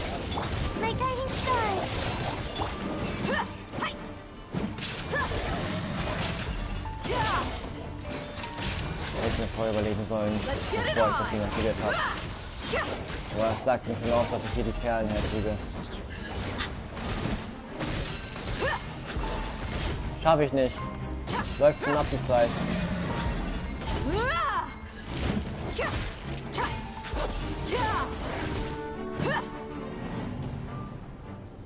Dämmen. Und die Durchblutung hat mich auch ziemlich... Ja gut, sie kann sich selbst heilen. Das ist was anderes. Und meine anderen Charaktere sind so gut wie down.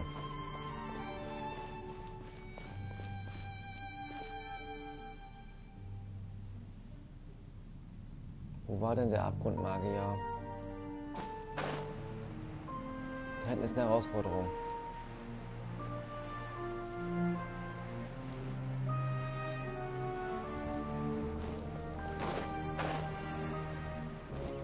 So einen muss ich noch einfangen.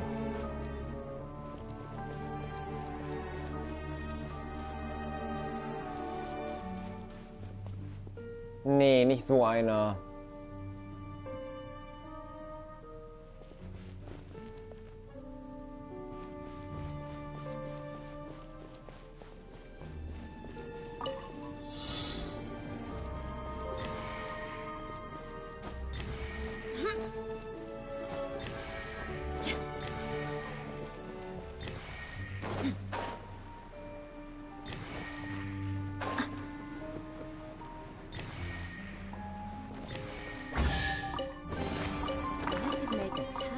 I'm selling some of this. Krieg ich die da jetzt raus oder nicht? Wo krieg ich denn jetzt die Perlen her?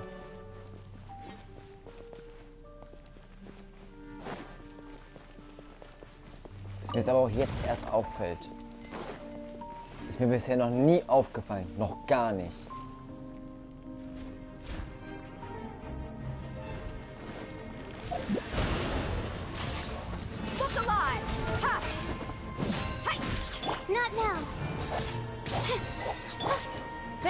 escape.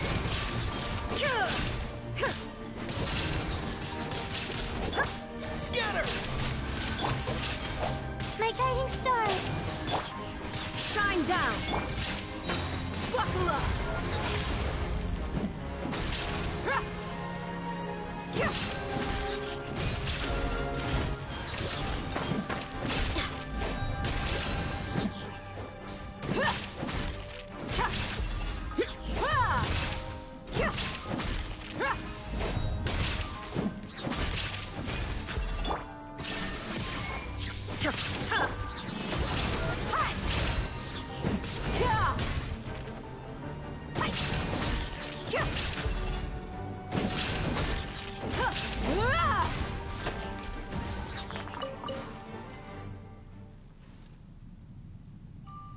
Auch nicht.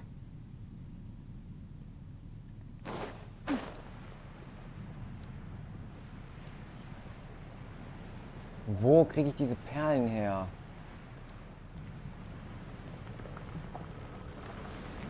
So ein blöder Schleim.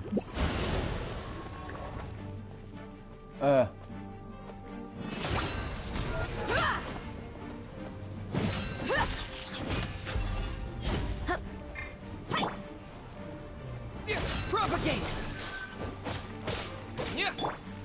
There is no escape!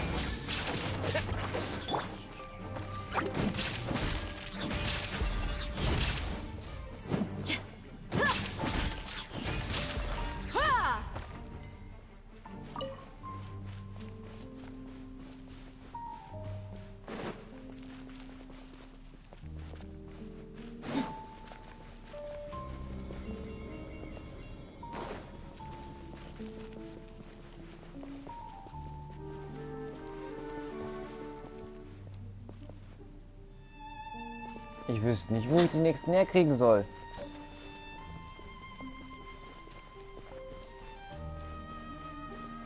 Ich glaube, ich muss mir dafür selbst ein Tutorial raussuchen. Aber hier ist noch so ein Abgrundmarkt. Nicht nur einer.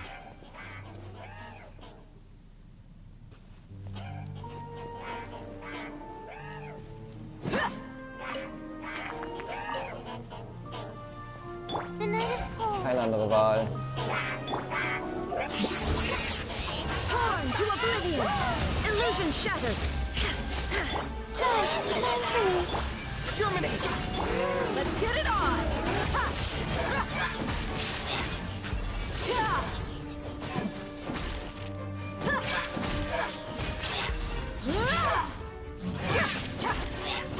My guiding stars.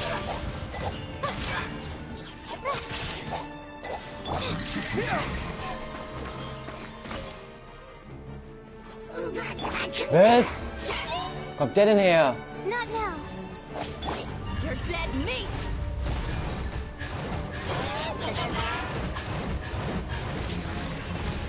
Buckle up! My guiding stars. Cold, magical.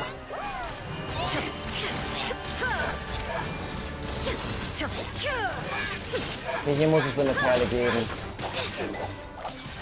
Sind denn aufgetaucht, obwohl es nur 3 waren. 2, nicht 3.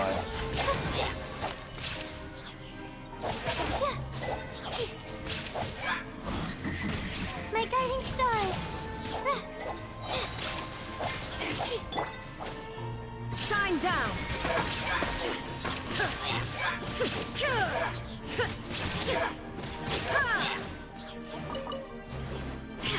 Illusion shattered! Not now.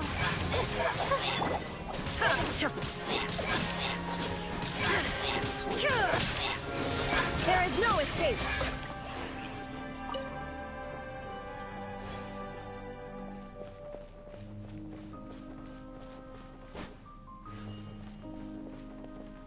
Auch nicht, oder was?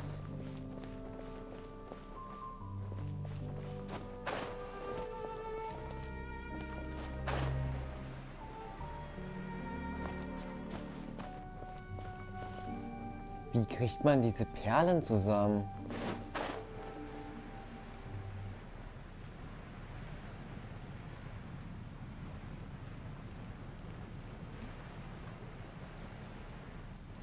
Die müssen doch hier irgendwo sein. Was ist das hier?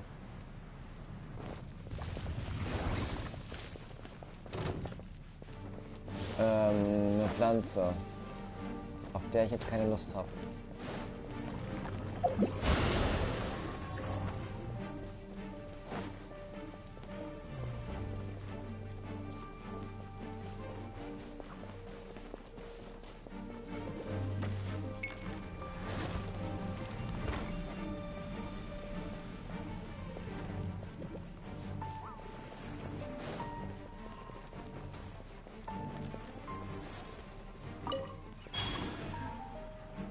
Heilige Kacke.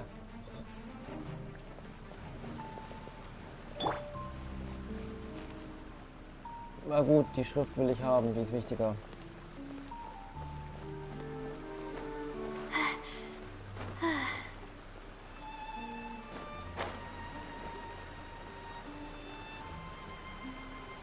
Ist der verbuggt?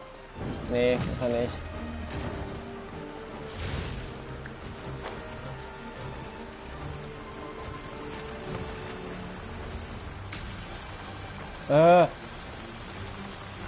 Nein, nein, nein, nein, lass mich in Ruhe.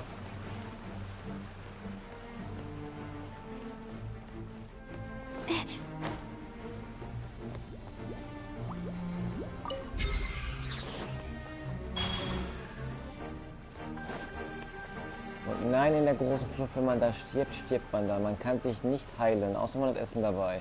Es gibt hier keine Statue der Siegen.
Hier vielleicht so eine Perle noch.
Was macht das Ding überhaupt?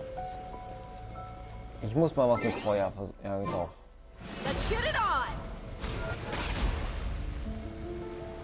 Nee. Bringt auch nichts. Propagate!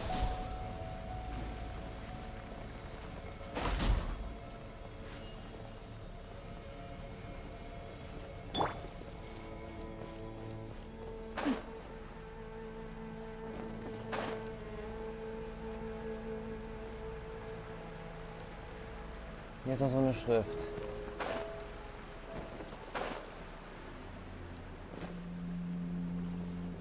Die verschwindet auch immer wieder. Die kann man...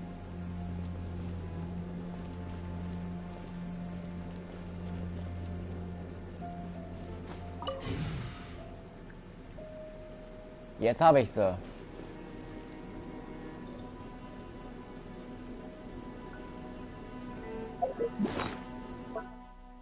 Ist das jetzt so eine Perle? Nee.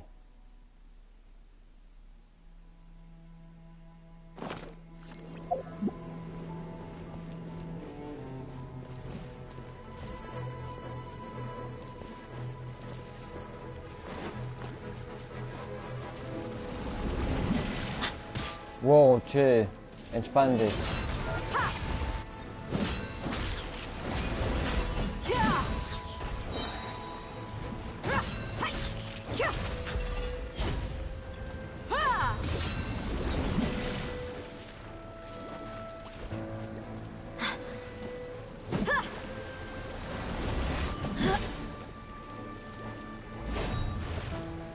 Ich kann ihn nicht mehr bekämpfen, oder was?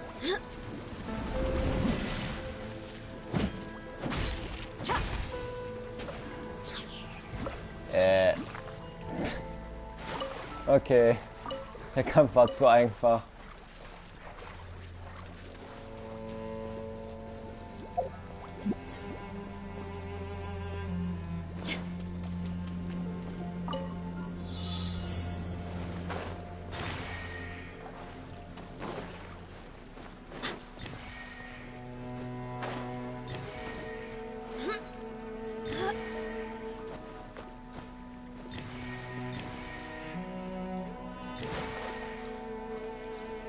Wo ist der letzte?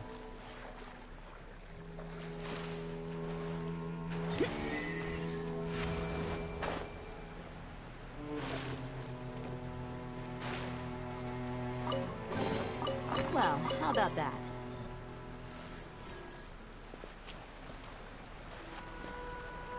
Bin ratlos, ich finde die Perlen einfach nicht.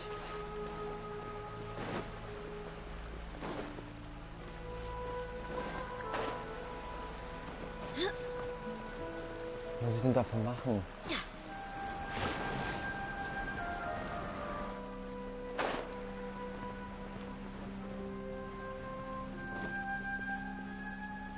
Das ist noch so eine Herausforderung. Eine Bogen-Herausforderung.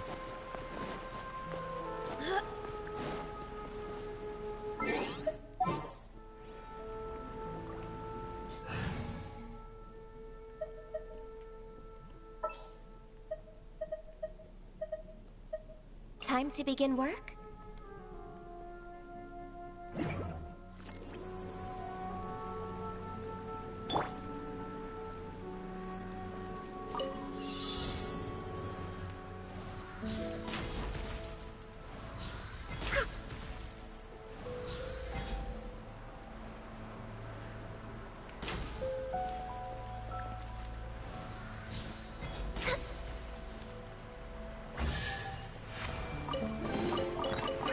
Whoever left these behind was also fulfilling a contract. We're way behind schedule.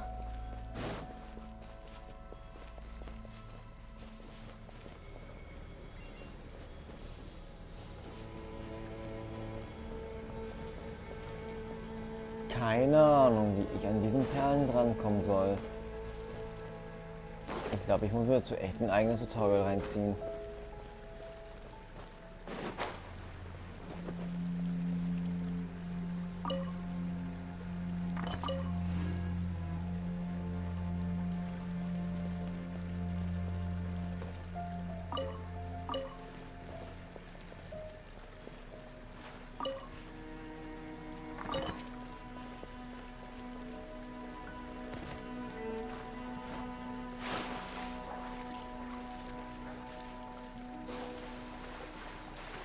Aber was hat's mit den Dingern auf sich?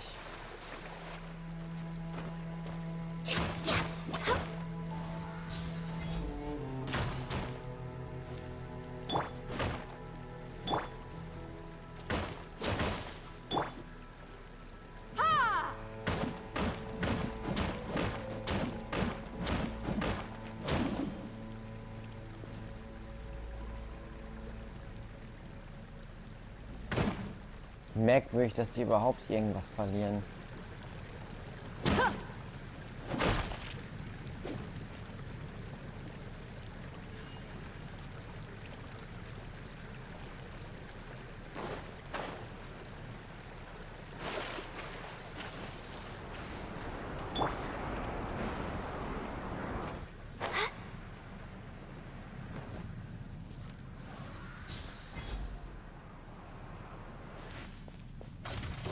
War klar.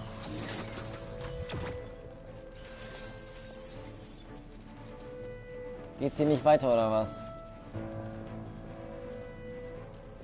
Ich bin dem voll in die Falle gelaufen.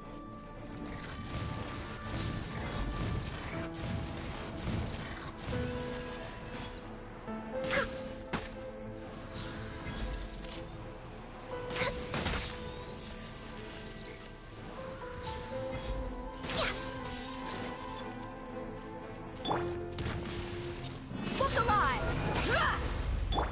Illusion shattered! Scatter!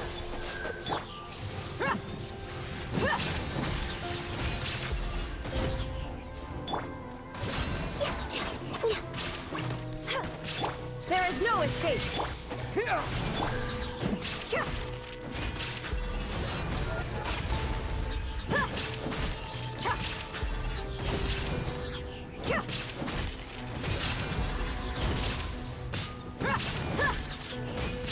Born of ice and frost.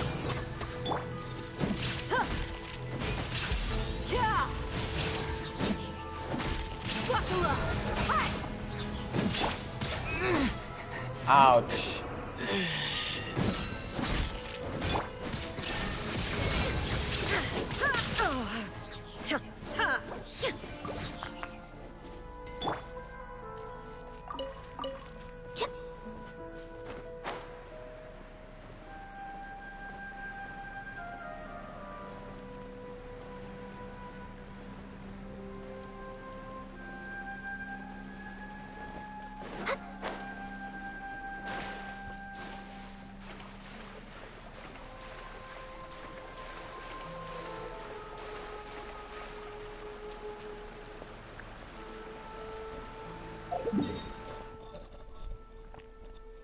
Die können nur hier sein, die Perlen. Oder auch da, weil dieser Ort sieht genauso aus.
Was hat denn das hiermit auf sich?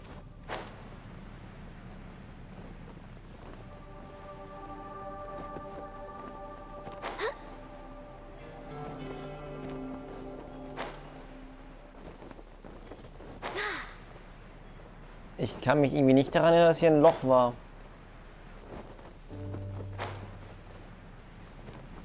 Das führt mich wieder zu dieser Stadt.